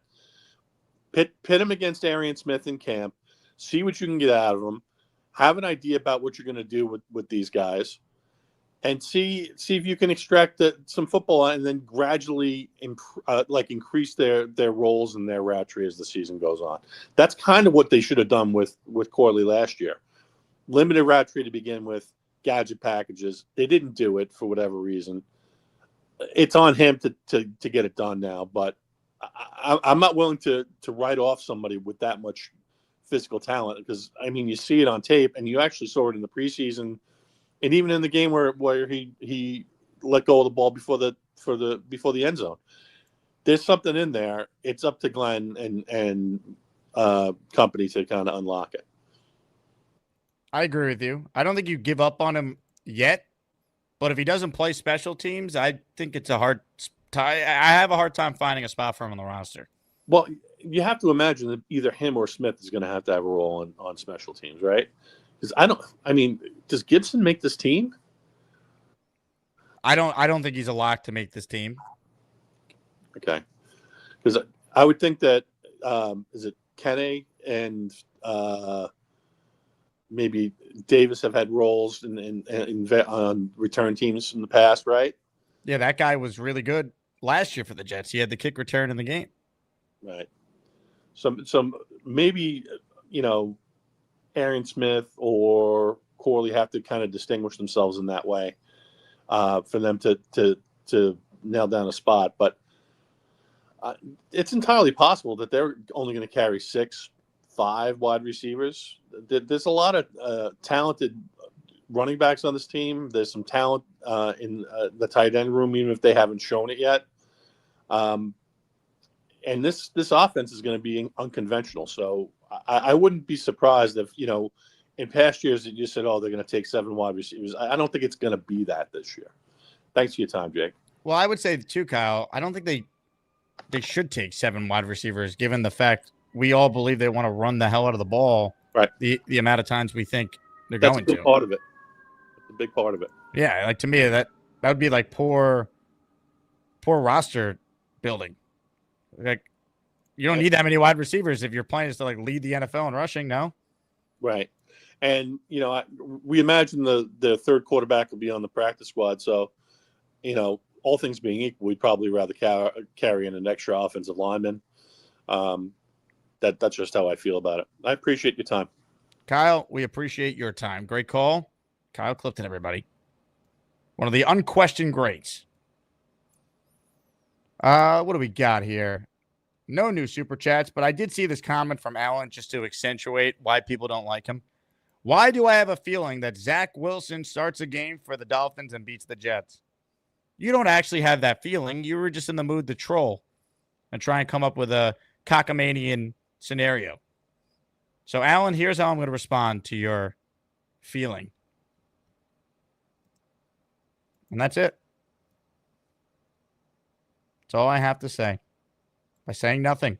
By just putting up an image on a screen that really, if you think about it, it says so much. They say a picture says 1,000 words. This image here is all you need to know.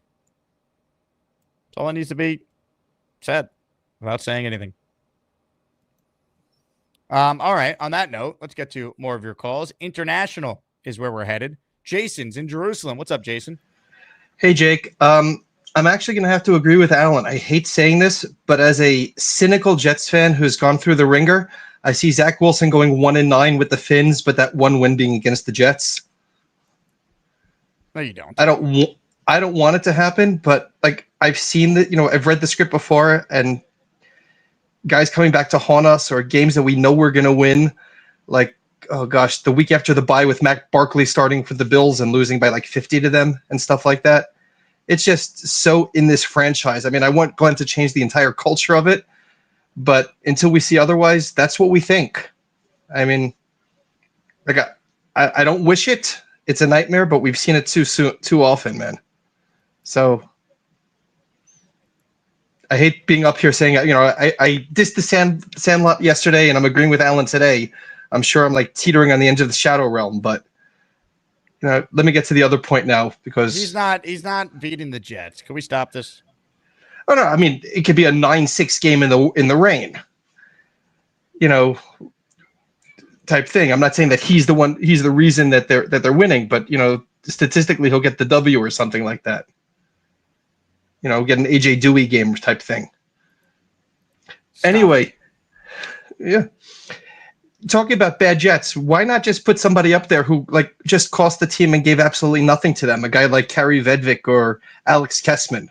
You know, when we had a kicker who just couldn't make even an extra point. These Reddick or Zach Wilson gave some type of contribution to the team. We literally had kickers who did nothing for us in games. I mean, you could do kickers. That's, I totally understand the thought process with that. I was specifically looking at, like non-specialist, I guess, Yeah. Like, are we going to put Braden Mann in that conversation if you want to do specialists, Yeah. He contributed. I mean, he got us a win. We didn't want that win in Los Angeles, but that tackle got us the win. We literally had kickers who were 0 for 2 on extra points and never did anything else. Alex Kessman in that game against Philly. Addison says, Allen fingered Jason's brain. John says, this video call does not deserve a raffle ticket. Ryan says, boo. Mike D's nuts. Jason becoming one of my least favorite callers. Jason, why would you agree with painful chant Allen? It hurts me. It hurts me that it's Allen, but I have nightmares about this stuff. If you're scared of Zach Wilson, grow up. No, I'm scared of the Jets being cursed. I've just seen that this franchise, Parcells lifted us out of it. Herm had a good run. Obviously, Rex was on another level. But since then, we've been back. I remember the Bruce Coslett and Joe Walton era, or error, I should say. And those are the nightmares that I grew up with. Mike D's nuts. Get him off the screen. I mean, you guys know the rules. We have a bounty system in place. Yesterday, we learned that Neil's wife was very upset that her husband was once upon a time sent to the hole for a take on a show last season. So it can happen to anyone. I mean, keep me on. What do you think of Soto not making the All-Star team? He should have made it if you look at his numbers. Plus, baseball's trying to grow its sport. So have your best players in the game. You don't need a representative from the White Sox or the Rockies. What the hell are you doing? Frying onions, making a stir fry. Sorry, I had to put the onions in the oil. You get the fuck out. Get out of here. Your takes stink, and I'm sure your onions do too. It was very loud. I don't know if Jason realized his headphones were magnifying whatever that was. Soto should have made the All-Star team, though, to answer your question. Anthony with a super chat. He is in the raffle for 2 more entries. Jake Dominguez hits 2 home runs in the leadoff spot, and then Boone has him batting 6th the next game. They have no clue. Ridiculous. It's like they've been struggling to find a leadoff hitter all year. Your hottest hitter who had 4 hits the night before, they put him in the leadoff spot. You move him to leadoff, and we're thinking, oh, God, why mess with him? He's red hot right now. He actually has a great game, and then you drop him to sit. Just leave him batting leadoff. Dominguez could be the leadoff hitter. He is probably the best athlete on the team. It's either him or Jazz. Best pure athlete. Dominguez is one of the fastest players in the league. He could be a leadoff hitter. He's hitting right now. I hate the way they jangle the lineups. It's so frustrating. And at least they're playing guys in their natural position now. They need a third baseman still. But for now, if you tell me it's just Peraza at third for his glove, Jazz will help the defense at second. How many balls are going to get by LeMahieu because he's out of position? He has no range. He has no range. He's cooked. DJ was a great baseball player. Injuries zapped him of the last few years of his career. It's unfortunate. First 2 years, he was a Yankee. There was no one you wanted up in a bigger spot than him. He was amazing. 2 outs, runners in scoring position. He was the guy. Death, taxes, DJ LeMahieu in the clutch. He was awesome. But he's not that guy. And it's enough. You got to get rid of him. Buy him out. It's done. It's done. So frustrating. The Yankees, by the way, starting one of their top prospects tonight because they're just in that spot right now.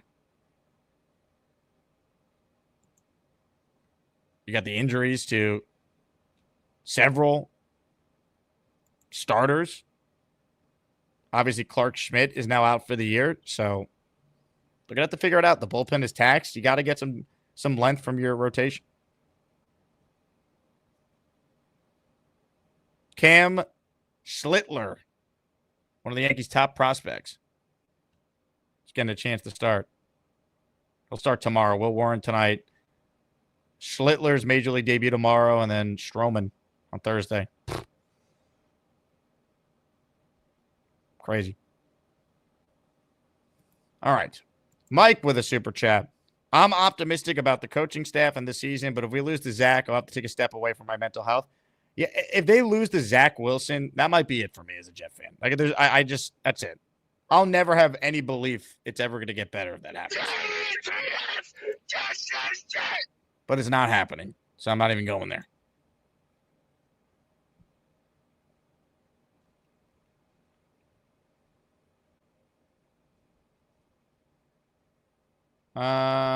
Let's see.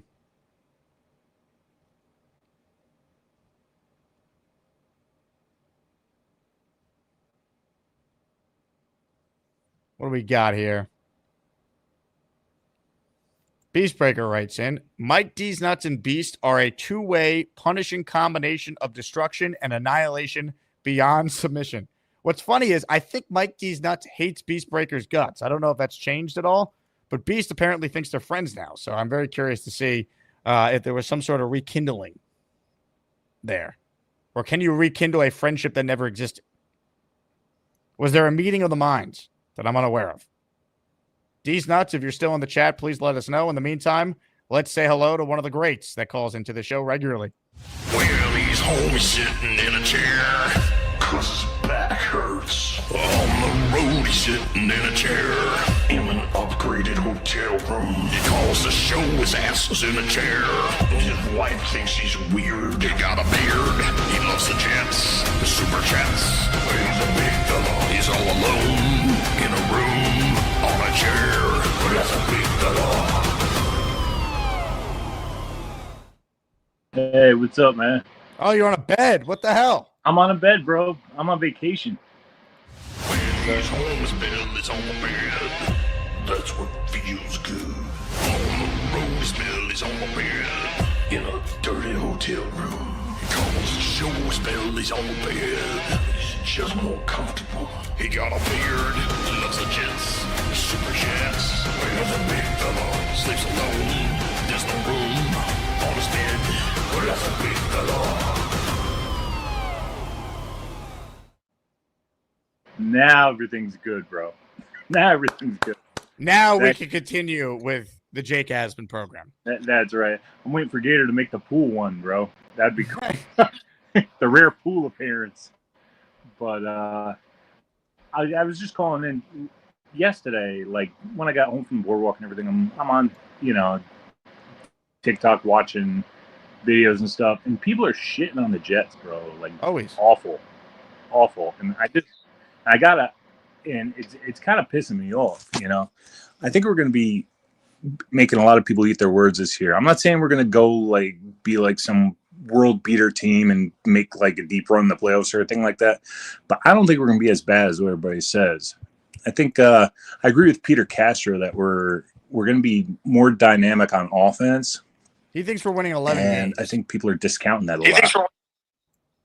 Well, I'm a little less than that, but I'm a little less than that, but I'll have to leave it at that. I also saw those assholes at MLF. They had Membu being a bust. Membu being a bust, bro. He's either the second or the first best offensive lineman in the draft, and they got to talk shit about that. So it's just it's Jet bashing season. I think we're gonna shock a lot of people this year, and I'm looking forward to people eating their words. Do you see what's on the screen there, You know big fella? Oh. Oh, I do, yeah. That's actually funny. Because it feels good. I love it. There it is. I love there it, man. It is. I love baby. the show. You guys are all. Yeah. I love it. Now your show's amazing, bro. And about Boone, I appreciate him with the postseason dramatics and everything when he was a player. But, bro, his time has come. He's got to get the hell out of here. It's time. In my opinion, they need a new he's voice. got to. Yeah, me too. I mean, I'm just frustrated. It's the same thing every year. Roseanne, the June swoons. Yeah, Roseanne and I agree a lot. Like, she's on Twitter, and I follow her account on Twitter, and we have the same views on Boone. It's time. Him and Cashman got to go. I mean, Cashman's been there, overstayed his welcome way too long, bro. I mean, I appreciate everything he did with, the 90s teams and the dynasty and everything like that. But, bro, he's making mistake after mistake. And, it's not good. George is rolling over right now. So, that's where I'm at with that. But hope you get more Altoon stuff, bro. I know it's rare, but he, I hope you get some more, because I'm looking forward to getting in those raffles, man. You get the fuck out. Big fella, you're the man. There was a delay with your call there, so I was trying not to step on you. But great call. It's very frustrating. I mean, Aaron Boone, I've defended him at times, but at some point, when is it just enough is enough? With every year, you start great, and then you have these month-plus long collapses. Like, it's unacceptable. Last year, they got to the World Series, which awesome, but they were embarrassed in the World Series, how they played. Sloppiness. I mean, the book is out on the Yankees. Take the extra base. They don't play great defense. They're supposed to be better defensively. Then why are guys playing out of position this year? It's just they're never proactive enough. I've got a litany of issues. And the crazy thing is, they're still probably going to make the playoffs. Wouldn't surprise me if they even won the division, but they got a lot they got to clean up between now and the deadline. It's very frustrating.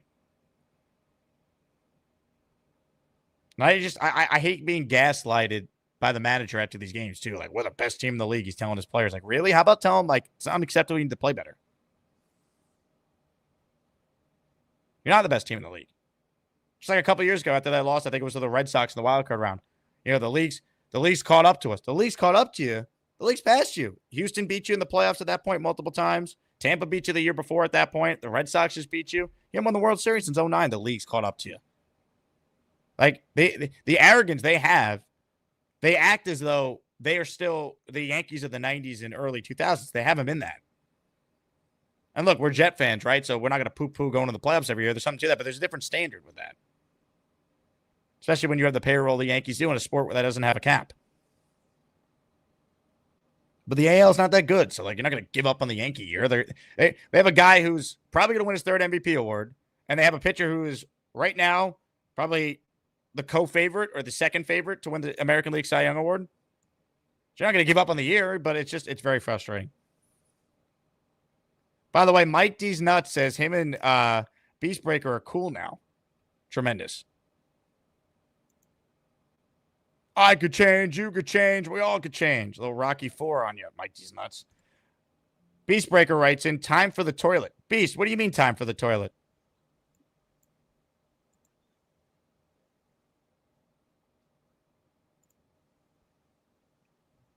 Any day now. Any day now. Today, Junior.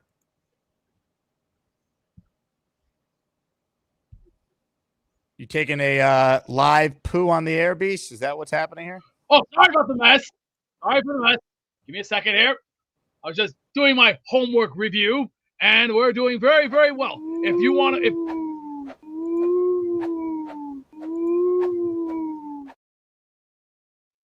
I was going to say, if the Yankees want to win games, hire Big Fella and hire Jake. There you go. You got a two-way combination. And plus, money. You want to work with it? Get a checkbook. It's called one of these, ladies and gentlemen. You ever see one of these? The Yankees are going to have to work for this. Check. You want to work for it? Pay for it. Get your asses in gear if you want to win. Do your job. You don't want to be here? Get the hell out of here. It's plain English. Come on, it's a job, not a requirement. You want to be here? This is New York. This is where 50 newspapers come at you full force. You have the New York Post. You also have, let's see, USA Today. You got the New York Times. You got also the Wall Street Journal. You got all these other newspapers coming after you. Start thinking about doing your part and doing your job, because if you don't want to do it here, hey, get out of here if you don't want to be here. That's plain. It's simple. It's English. We're telling it like it is. If you don't want a beer, get out. It's one or the other. It's like working the restaurant. The door swings two ways. in and out. If you don't like your food, tell the waiter, take it back. Not difficult. It's gonna take time to heal, but don't worry. Jets football's on the way. Don't worry, guys. Football's coming in 1 month, and we're gonna do it again. By another prime example, you want to see a spine buster? Sit back and buckle for this spine buster. It's gonna be a double A special. This is how pain gets resolved. You want it done? We're gonna resolve it. Example. Pay attention. Learn something here. You see that quarterback coming? Whoops. Sorry, buddy. Spine buster. JTS. Son of a bitch. I'm Beast Breaker and I love Harry Potter. I'm a magical fart wizard. Abracadabra, bitches. I'm gonna blast ass in my diaper. Get me a bag of dicks. Get me a bag of dicks. Get me a bag of dicks. Bag of dicks. Keep him up.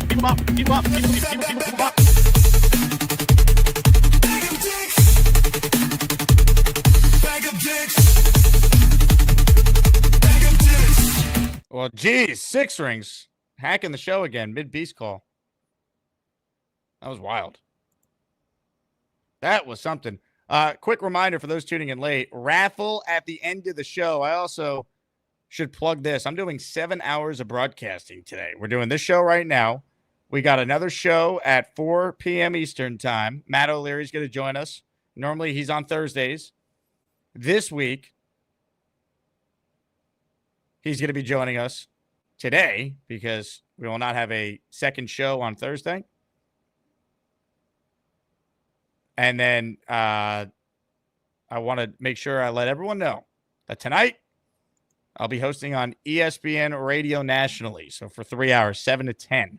So you can listen on the ESPN app. Just hit the radio button on the app, or Sirius XM channel 80, or just your local affiliate. In New York, it's 10:50 a.m. So if you're on the road tonight or you're sitting around, throw on my voice. 3 hours. Sports talk, baby. We're talking a lot of NFL tonight, surprisingly. I already got to look at some of the topics on the rundown. So I will squeeze in some Jet stuff where I can. I'm trying to find something right here that I wanted to play for you guys. Stand by. Beeble bop, as Beast would say. All right. Comments, questions, super chats, raffle at the end of the show for the signed Aaron Glenn photo. It includes a certificate of authentication.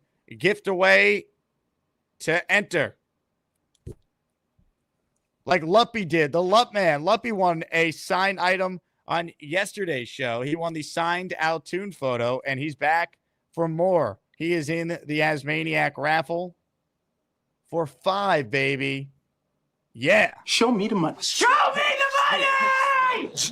money! Money. Okay, I got Luppy in for 5. Let me tell you who got his memberships, and then we got an absolute legend on the phone line that we're going to bring on.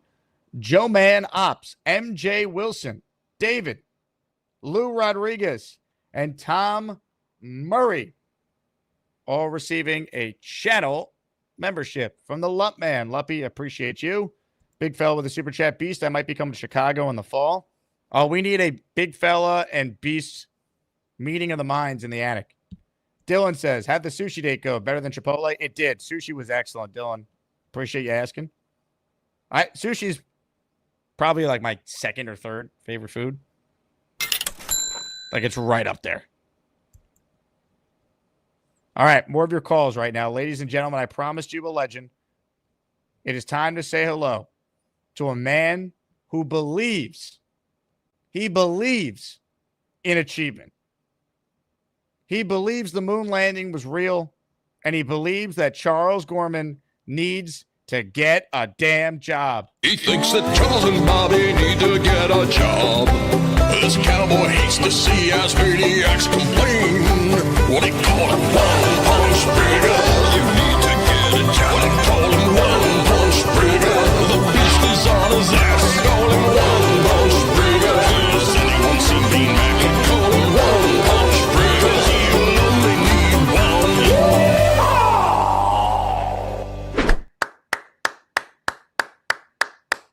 Good morning, Jake. How are you?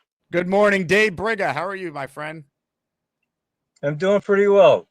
Nice. It's a nice warm day, but I had to pull my car over when I heard about the fear of Zach Wilson. Are you kidding me?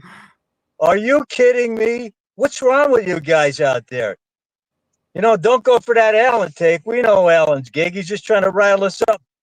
That's his gig, to rile us up. Zach Wilson, he was trash. He always will be. He has no quarterback's mind. We saw that the way he played for us. How could you possibly be afraid of Zach Wilson? I don't get it. I don't get it. I really don't. If we go into a game scared of that guy, you will lose. He will be, he couldn't go back to college and win games. That's how bad he is. Come on, get with it, guys. Get with it. Jason, he better cook more onions, stick it up his nose, and get some smelling salts. I was surprised. But, hey, everybody's entitled to mistake. Jason's a good guy. He's a good fellow.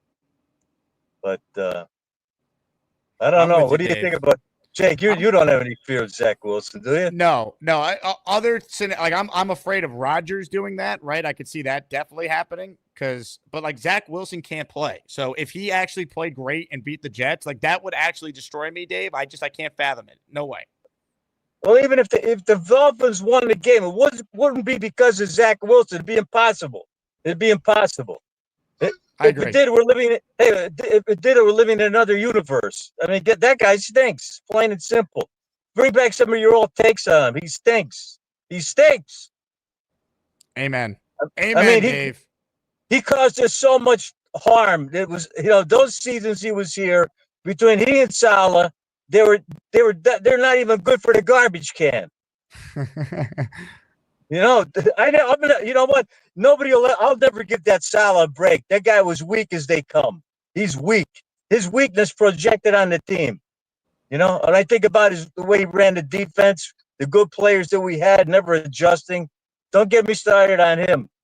But Zach Wilson, you know what? The guys, listen, guys, ladies, gentlemen, whatever. Don't ever have the fear of Zach Wilson. You're already defeated going in if you're afraid of him. I mean, I don't get it. I really don't. He's the last guy in the world to ever be afraid of it. If you think it's just there's some kind of karma that's going to come against us, I doubt it. It's not there with him.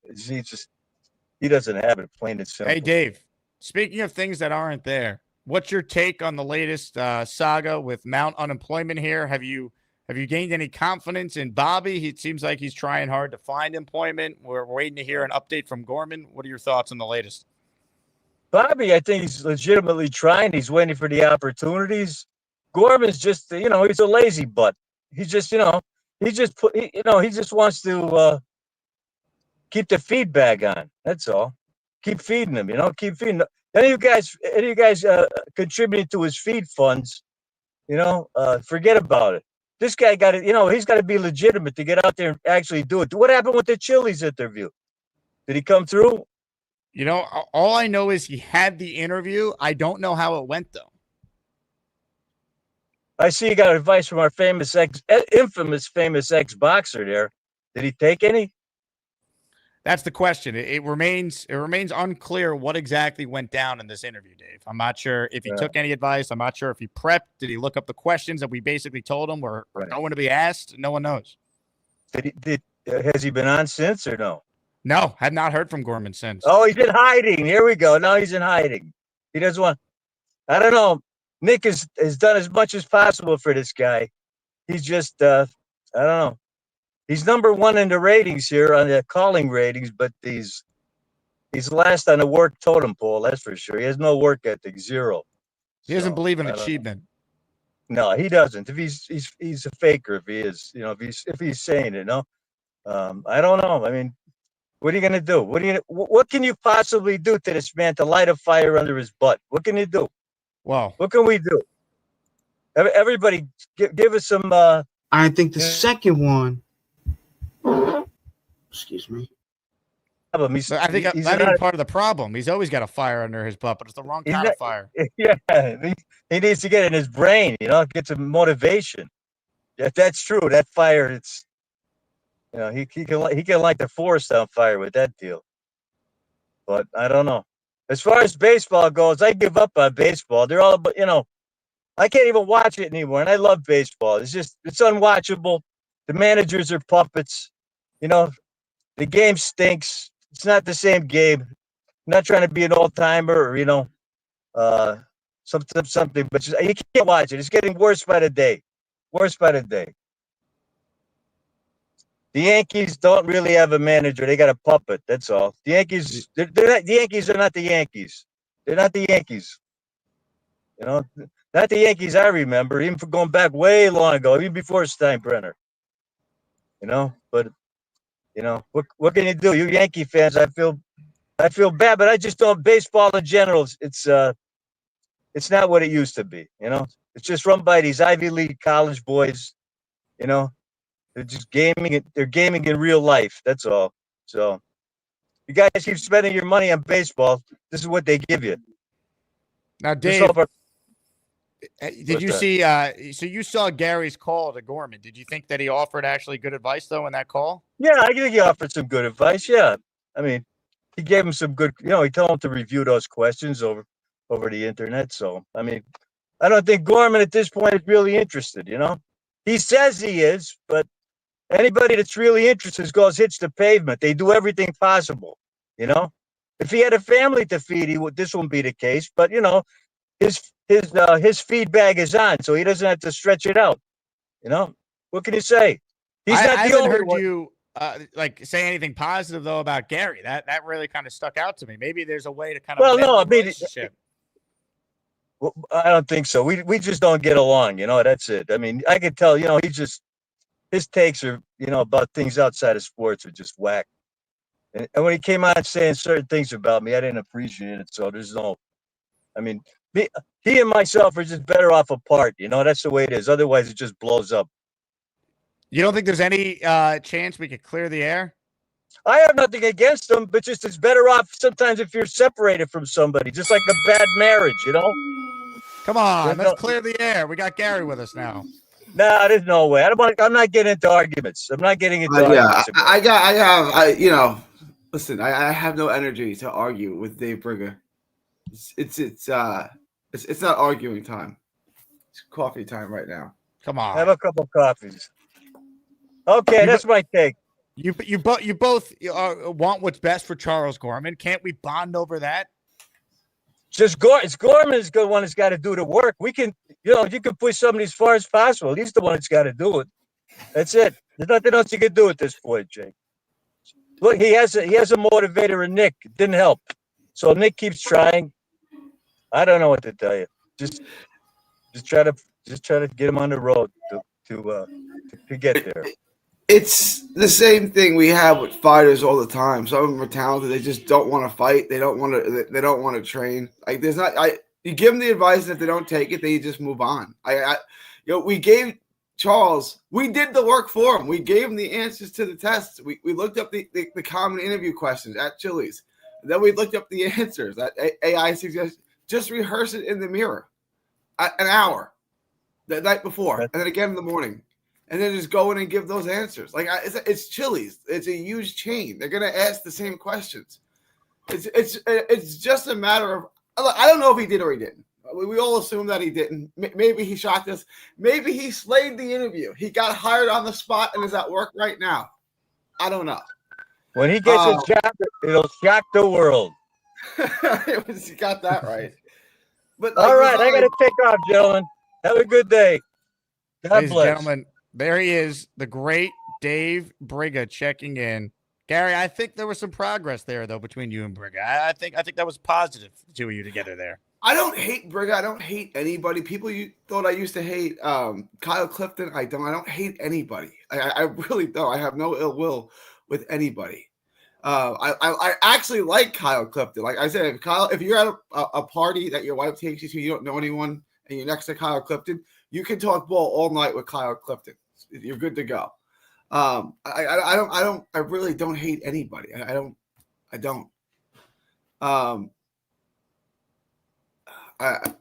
Gorman. No update on Gorman, right? No, the only update on Gorman was this photo that he sent me before the interview, but I don't know how it went. There's no after. Maybe he killed the interview. Maybe he slayed it and he got the job on the spot. They were so impressed with him, they hired him on the spot, and he started on Monday, and he's at work. Is that possible? I don't know. If I saw this guy show up to my restaurant, I'd hire him on the spot. On the spot. Bringer's right. He doesn't have a family to take care of, so what does it matter what he does, right? Like, he's not. There's no one else depending on him. If he doesn't want to make the extra money, he doesn't make the extra money. He's not negatively affecting anybody else. Like, he doesn't want to work. He doesn't work. Like, it doesn't. It's on him. He won't have any money. We've sent him money. I think that well is going to run dry at some point. I would think. So it's on him, right? Big fella wrote in, Charles is too busy spending my Social Security on effing friendlies. Why is he spending? Does he mean his Social Security? Why would he be spending big fella's Social Security? Does he mean his Social Security? I think he's referring to like the taxes big fella pays, and part of that goes to the money that Charles receives. He was declared disabled. He was forced into a contract with the federal government that took money out of his paycheck, every paycheck since he turned 18, and said, if you're disabled, we will pay you this money. They declared, after taking his money involuntarily out of his paycheck, every paycheck since he was 18, that he was unable to work. If you have a problem with that, don't take it out on Charles. Take it out on the federal government. They're the ones that forced Charles into that agreement. It's not on Charles. If you're getting paid Social Security disability, that was a deal that you were forced into. You didn't get it. You didn't get a choice. They didn't ask you if you wanted them to take money out of your check. They just took it, and he did that every check since he turned 18. And then he came in, applied for disability, and they declared he was disabled. You can't put that on Charles. That's the system. That's the game he was forced to play. Mike Perez says, I love Gormani, but he fumbled the Burger King job that was literally handed to him. All hope was lost. How did he fumble? Yeah, I don't know if we could put that on Charles, though. It sounds like there was another Burger King that closed nearby, and the employees of that one got first dibs at the potential jobs that Charles was going to have at that one. Look, Charles, I think Charles's best bet is to get over that fear he has. I can't drive for legal reasons, right? I'm not saying he's a bad, lazy person because he can't drive. He should try to get over that fear. Once he can drive, it's going to open up a lot of avenues. I know when you're applying for those type of jobs, one of the first questions they ask you is, do you have a reliable source of transportation? So he's got to either lie and say yes, or he's going to say no, which is going to destroy his chances. It's really going to hurt his chances. The best thing I think he can do is try to get over that fear, try to get a license, and try to get a car. Like, I think that would help him land a job. Right, because if you're trying for a job at Chili's and one guy can get to work every day and you got to rely on people driving you or whatever, the bus is late, whatever, it's not your fault, but it is your problem, right? Like, the best thing I think he could do is try to get a car. In Jersey, where he lives, does he have reliable transportation, or you don't really know? It's like, is the bus functioning? He Ubers. That's really expensive, right? Like, I Uber everywhere too, but it's really expensive to start Ubering everywhere because now you got to Uber both ways, right? Now, you don't drive, Gary, but are you able to teach someone how to drive? I mean, I know how to drive. I just can't drive because of my epilepsy and stage 3 dementia. So I can drive. Can you be Gorman's driving instructor, perhaps? I suppose I could be. I could. Do you want me to teach Charles how to drive? Has he never had a license? Like, he never took a road test, anything ever? Like, he's never driven a car? I'm not quite sure. Okay. Because look, I'm not judging. I don't know. I used to have a fear of heights, and then my dad was a roofer, and he made me stand on the roof, and I got over that. You know what I'm saying? Like, the fear that he has. Beastbreaker writes in, I'm 259 pounds, and yeah, I do plenty of jobs. And yeah, if you want to believe in yourself, you got to prove yourself to be the man, and Charles is not ready. First of all, he is not 259 pounds. He was 259 pounds in high school. How much do you think Beast weighs? 320, 340. You think? He's 5'7", I think he said. Is he 5'7"? It's hard to tell his gut because I think lean. I think he's a big dude. I think lean. He's probably 200 pounds. Like he looks like a big stocky dude. Like I So would say, what's the over under on Beast weight? 319.5. And you're going over? I'm going over. Yeah, I think he's 320 at least. Look at him. He's huge. And I think if he was lean, if he was in shape, he's 200. Are you calling him he's fat? a big dude. Also, before the show gets completely off the rails, I do want to acknowledge John, who sent in a $50 super chat. John, you're the man. Congrats on your raffle win yesterday, and I'll get you in R1 at the end of the show coming up here shortly, 410. We're the freaking New York Jets, so we're built for this shit. Also want to acknowledge Jason Picker trying to get back in the good graces of the chat. He gifted a membership. Jason, I got you in the raffle now for 1 plus your call, so you're in for 2. I believe we are now caught up officially on the super chats. Reminder, Aaron Glenn signed photo at the end of the show. We're giving that away, your chance to win. All right, well, why don't we try and get to the bottom of this then? Beast is claiming that he is 259. Gary, you're saying that he is over 319. Yeah. Beast? 319.5. Explain your weight. Hey, you got a problem with me, boy. I don't. You're not. How tall are you? Your head is in your ass. I don't believe or buy your poop stain nonsense. I am a straight 259. Just because I can do plenty of things, let me just say this, big fella. I'm part German, I'm part Italian, and I'm way too tough. All you're doing is sitting there blowing that cheap beat shitty ganja while I'm smoking the orange hair kush. You couldn't carry my bags, my boots, or a jockstrap on your best day. That spine buster that you just saw today, that's an example. That sack that you saw, that's a prime example. I've played a lot of sports in my life. I eat vegetables. I eat a salad. I eat a lot of damn good things that I can cook. See, this is why I have experience. 16-year pro in cooking. 25 years, I've learned a lot of damn good things, kid. You haven't laced not even my boots yet. So you can sit there with your 155-pound Spike Dudley looking ass with your cornrows. Spike Dudley, I'll take that. Wu-Tang. I remember Spike Dudley. I was like ECW, right? Spike. I look like Spike Dudley. I'll take that. I've known Spike Dudley for many years. I've known Team 3D for many years. I remember Spike Dudley. Who do you think's got the best quality? Right here. I look nothing right here, like Jack. him, but okay. I am Mr. Global. You know why? I deal with the top business associates from across the world, and I know goods when I see it. So how do you think I get around? Simple. Use this goddamn thing of a brain. This is why I got common sense. That's why I got a good IQ of 140. That's why I got IQ of 140. That would put you in the top 1% because of I all went to human a top intelligence. Ivy League college in the United States. What college did you go to? Did you forget, or is your head? Yeah, I know. I forgot. Columbia, Sonny. Columbia. You went to Columbia in New York City?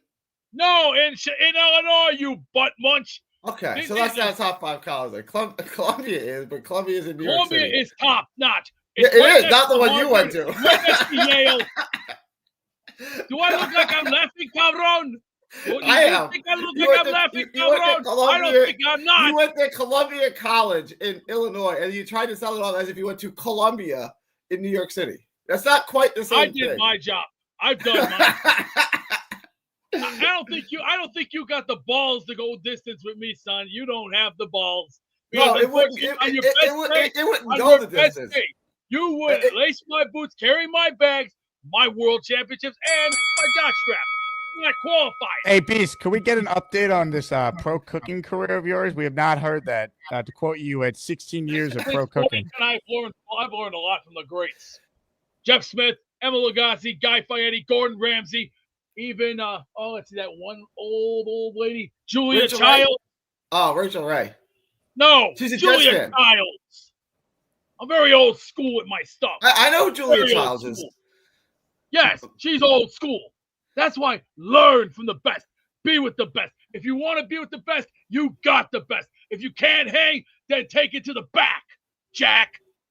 Hey, Beast, Dylan makes a good point. Get on the scale and put your belly where your mouth is. Also, Uno Jet says, put your money where your mouth is. That's my grandfather's quote. And God bless my grandfather. He was one tough SOB.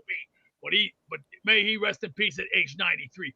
Right now, if he was still living at this time, he'd be 97 right now.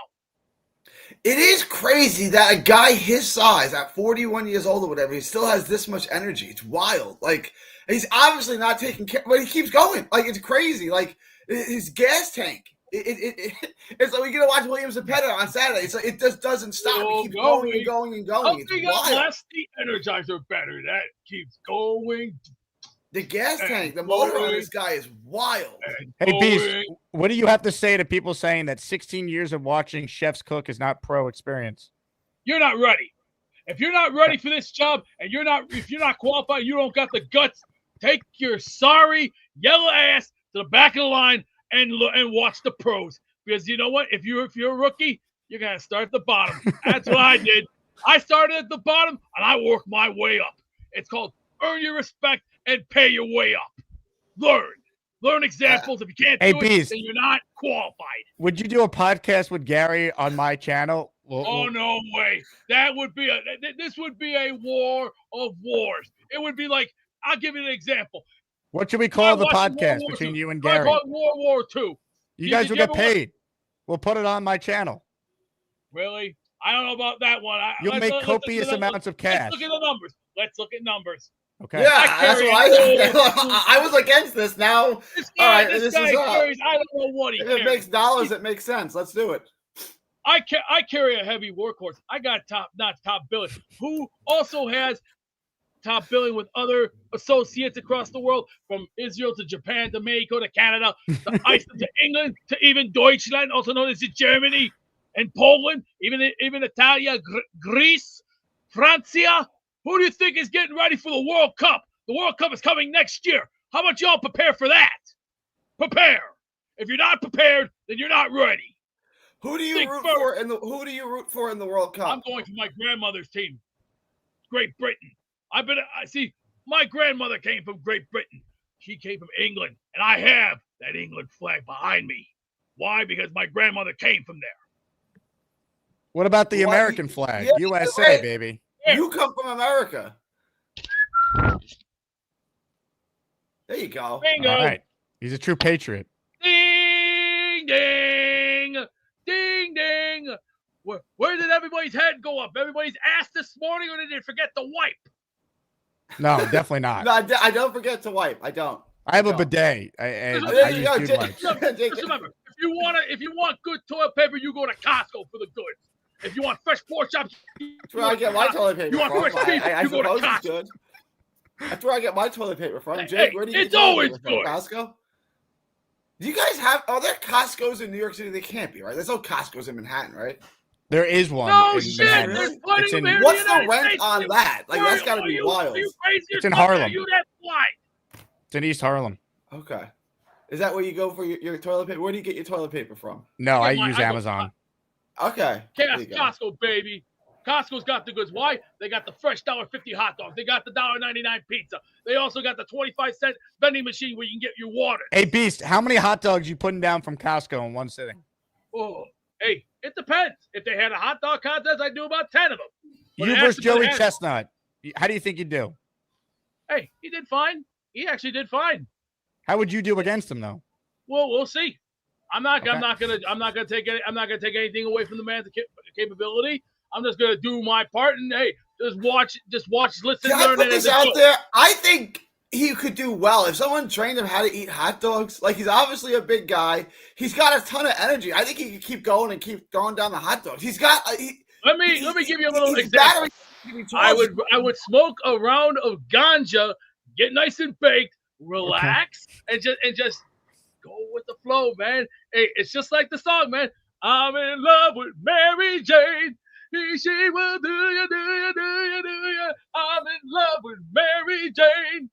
Hey, I got a guy that also smokes ganja on the line. Black Gypsy, what's up, man? Yeah. Beast, we got to see you on a scale. Beast, we got to see you on a scale. I want to see how much you weigh. I want to see how much you weigh. I respect you for your honesty, right? I think no matter what, you speak the truth as you see it. He's 5'7". How much do you think he weighs? He's 5'7". I think he's at least 290. At least. Okay. And he's a big dude. Yeah. He's a big dude. Yeah. Beast, when was the last time you weighed yourself, Beast? It was like a month ago when I was over at McNeil when I had to take the blood work. right here. And how much? And you were 257 then? 259. 259. Don't get it wrong.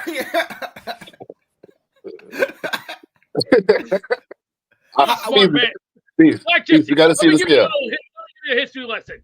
I've learned a lot of things in life: paintings, art, battles, even the fights between Scotland and England, even some of the wars, even 1776. We've learned. Hey, Beast. Our great American Revolution. I have a question for you, Beast. So you're on my unemployment also, right? So I could have sworn I saw you on it. Of course I do. Let me run it by you. I got deals with business associates that I work with. I also cut grass, just to make good meat.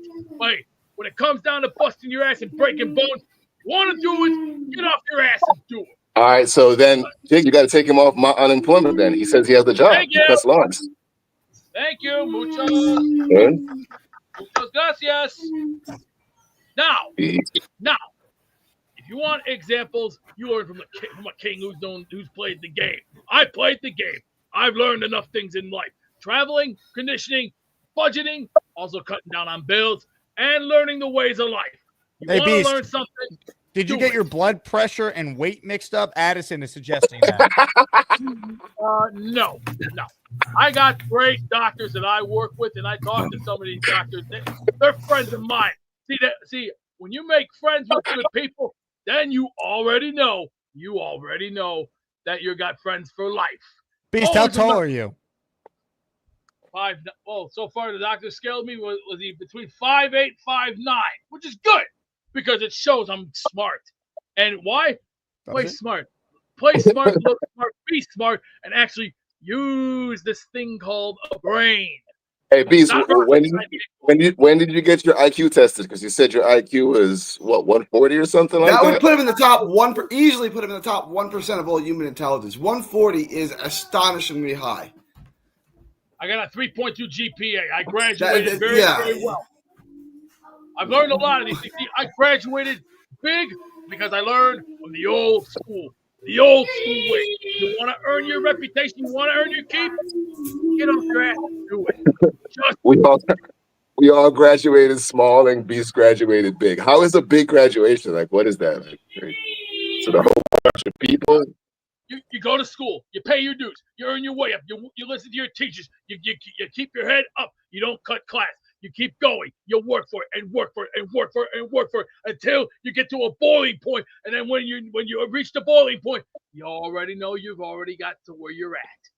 He convinced me. I believe Beast is the smartest. I like a lot of what he says. Like, it's just I don't think he implements it, but a lot of what he says here, I agree with. I also like that he called me a Spike Dudley lookalike. I Googled him. I haven't seen Spike Dudley in years. I look nothing like him, but I can run with that. I can run with the Spike Dudley lookalike.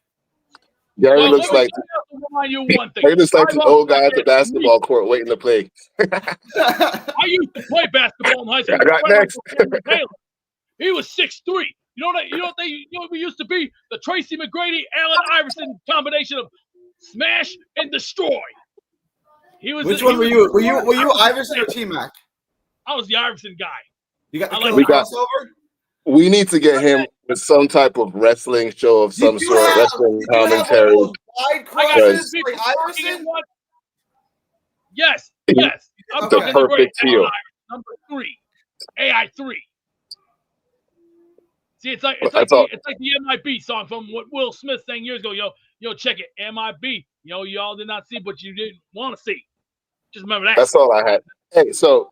Blitz BK says that you haven't seen your manhood since high school. Is this true? Blitz BK, you ain't even in the same league as or your jockstrap, punko. Beast mode, but he's stuck in the attic trying to do magic. It's so tragic. Now, Blitz BK wrote a song about you. First of all, this is a global studio headquarters. I built this goddamn place from top to Be bottom. respectful. Global studio, guys. Can you hear me, bro? Who do you think built this fucking place? The master, the myth, the legend, the warrior, the savage. I don't know, Beast. I'm pretty sure you went to Hogwarts. And put a shirt on. What, did you grow up in a barn? We covered a lot of ground there, gentlemen. I want to thank both of you A for lot. calling in. I have one comment because I just have to do it. Nate, how do you feel about your coach? With that dumbass take you had, now you have a shitty coach and our Knicks suck. And I blame it on you. You suck, Nate. They don't suck. They suck now. That coach is garbage. He has been garbage forever. Now he's garbage on the Knicks. Do I think he's better than Thibodeau? No, but like I don't think Mike Brown's garbage. I mean, he won the Coach of the Year like 2 years ago. Yeah, with what players? Sacramento. He won it. He got the Kings to the playoffs. That's not the Kings of the Jets of the NBA. They haven't been there for a long time. They haven't 17 gone years. back either, right? Like they haven't been to the playoffs since then. I mean, they did lose in the first round. As like, do you think Brown is going to do anything in that division next year? I would have kept Thibodeau, but once that decision was gone, and you couldn't get you wanted to interview Kidd. I thought Kidd would have been a perfect fit, but Dallas wasn't having it, right? You can't blame Dallas. He's on a good team. Why would he leave Dallas to come to New York? I thought they were going to hire Rick Brunson. Like I thought that's what they were going to do. Yeah, I think this is better than that. I would do this. Every time I think of the Knicks, I think of Nate and his stupid face when he said that, and it just annoys me. I blame it all on Nate. I blame it all on Nate, bro. Our team is going to suck next year, and every game we lose, I'm going to have a Nate comment to make. Like, Nate, it's your fault. You wanted this, and you got it. I like blaming Nate for it. They're not going to suck. Like, you got Detroit. Like, who else do you really have in the East? I mean, Indy's it's damaged goods. Boston's damaged goods. Think about it. If we had Tibbs next year with the way that division is all messed up, we're guaranteed to be in. Well, they'd be the favorites, but they still are right there with the Cavs as the favorites in the East now. It's going to come down to the playoffs. I think. I have no belief. I have no belief in Brown. I don't. I don't see him doing anything in New York. But we'll see what happens. Detroit's going to progressively get better. Oh, go ahead. No, I'm just going to say is like something I want you all to believe in. All right? Believe in magic. Abracadabra. Thank you very much to Black Gypsy and to Gary and to Beast. Highly entertaining calls. Home stretch here. We're back this afternoon. I can't stay on for a 3-hour first show today because I got, 3 hours of radio tonight to get ready for and another show this afternoon. So let's squeeze Tommy in, and then let's do a raffle to determine who's going to win this. So if you want to win this, you still have time to gift the membership or send in a $10 super chat or hire a signed Aaron Glenn photo. What's up, Tommy? Jake, what's up, brother? I'll be quick. How was your July 4th? It was uneventful because I had to work, but the rest of the weekend was solid. I appreciate you asking, man. Hope yours was good too. No doubt, no doubt. All this animosity, I'll be very quick. I'll only be 2 minutes. All this animosity, we're all Jet fans, man. Like, I don't understand why people are freaking out on each other. We're all Jets, and if you root for the Jets, we all love each other. I just wanted to ask you a quick point. Who, not the best, but who is your favorite Jets running back? Not going to the to the Super Bowl era like Emerson Boozer and Snell and Riggins, but considered with Thomas Jones, Sean Green, Bilal Powell, and Chris Ivory. Who was not the best Jet? Who was your favorite? Who's my favorite of Bilal Powell, Sean Green, and Chris Ivory? And Thomas Jones. Ooh. I'm going Thomas Jones. Thomas Jones was awesome. Me too. Because he was jacked out of his mind and he was a beast. That's all I really wanted to say, man. It's just like let's all love each other, bro. God bless America, and let's go Jets, baby. Jake, great show. Tommy, appreciate your support, man. You get the fuck out. All right. I'm excited, folks, because it's almost that time. Time for a raffle unlike any other. But first, while we wait for the names to be compiled, if you missed yesterday, I had to become a therapist.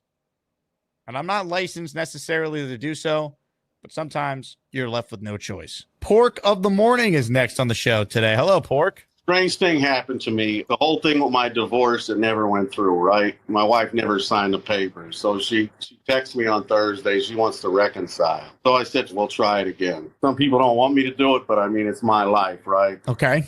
I do love the lady. We've been through a lot together. What people don't know is my mom died like 2 days before I moved here. She actually died on my dad's birthday, and he died on the 4th of July. You know, I was reading the stuff that Sauce was saying. He will sign a contract. And he Hold on a second. Hold on. We can't get to a Sauce Gardner take off of what you're saying. That is, I will definitely give you a chance to make any Jet point you want. Warning, Jake Asman is not a mental illness or psychiatric professional. You have this conversation with her over the weekend. I'm assuming this was in person. Did you guys like plan to meet and talk about your relationship? What exactly happened that led to you guys rekindling your marriage, essentially getting back together? We went out for breakfast yesterday, talked about everything we've been through in the last 2 years and, you know, where our lives are at. And we both miss each other dearly. I'm going to move out of this apartment here within the next couple of months. This one-room love shack really ain't me anyway. You got to try it if your heart's telling you to do it. Yeah, my heart's in it. I mean, I probably shared to you, I am a recovering alcoholic, and she is too. We're probably going to go to church next weekend. If I went to church, it would have to be done by 12. All right, I'm not missing a 1 o'clock kickoff. Let's be real. She knows that already. The world stops when the Jets are. Exactly. Let me get back to that Jets tape. This was something. I wish you nothing but the best, happiness, all that. Keep us updated on everything. You know, we're wishing you all the best with whatever comes next with you and potentially rekindling your relationship with your ex. All right, guys. Jet lag to the next life. Have a incredible. Think about that. 4 in the morning. Trying to transition to a Sauce Gardner take off that. Are you kidding me? Are you kidding me? All right, I got all the names right here. I'm almost ready for this raffle here. We got 73 entries from this show. That includes people who called in, who gifted memberships, and, of course, people who sent in a super chat that qualified. So good luck to all who are about to enter this bad boy. And now, without further ado, it is time to spin the wheel. It's time to announce the winners of the weekly Asmaniac Raffle. Let's spin the Jake Asman Show Wheel of Champions and find out which Asmaniac is winning an epic prize. Our prize is pretty epic. It is a signed and authenticated 8x10 photo of the Jet coach, AG, Aaron Glenn. This is a pretty cool photo. One of the picks. I believe this was the 98 season when Glenn had a pick in the win over the Bills that ended up securing the Jets the division that year with Parcells. But someone's going to win, and if you don't win, tomorrow is our weekly raffle. So this afternoon is the last show you have a chance to enter that. Now what I need is some dramatic music. Yeah. All right, here we go. Good luck to everybody. Again, thank you all. I cannot say this enough. It is slow right now. Views are down, revenue's down, and these raffles have been so helpful, so great, and we're glad that a bunch of people have been winning awesome prizes. We'll keep them going, and once we get to the actual season, man, maybe the Jets will give us a fun year. Wouldn't that be nice? All right, here we go. Let's spin the Wheel of Champions. Good luck to everybody. And if you win, please, if I don't already have your info, email me, asmanjake@gmail.com, and I will get your address and send it to you. Here we go. Wheel is being spun right now.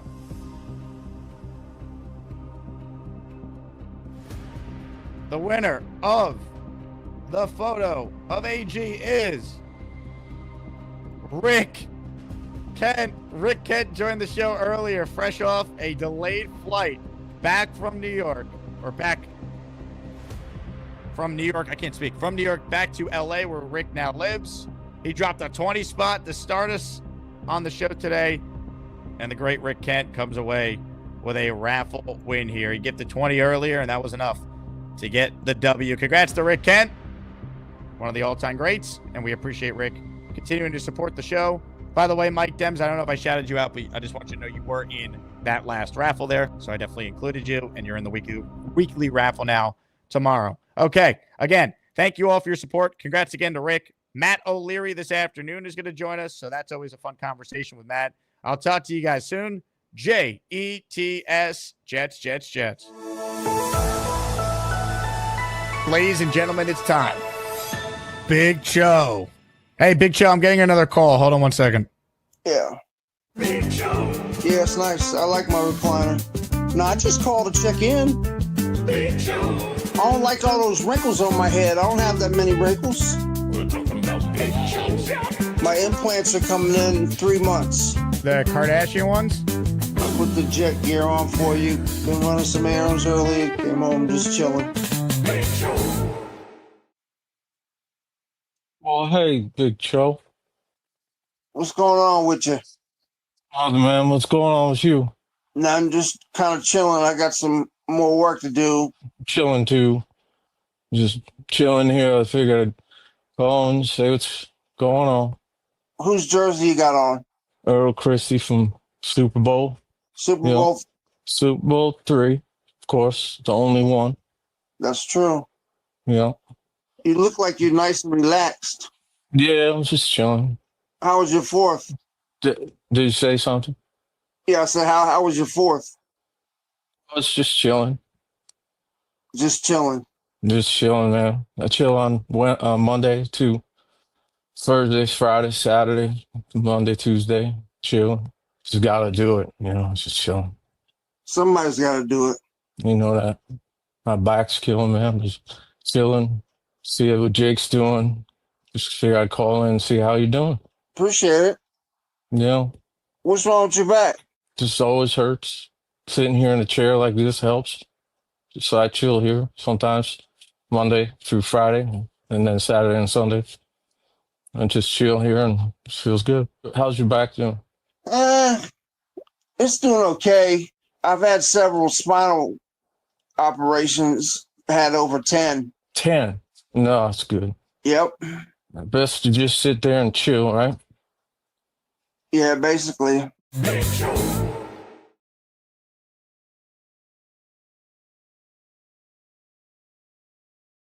Hey, here's the deal. Just got no chance unless you click on that like button. And you gotta make sure you subscribe to the Jake Asman Show. You don't, you can get the f*** out. Now let's go, Asmaniacs. We're built for this shit.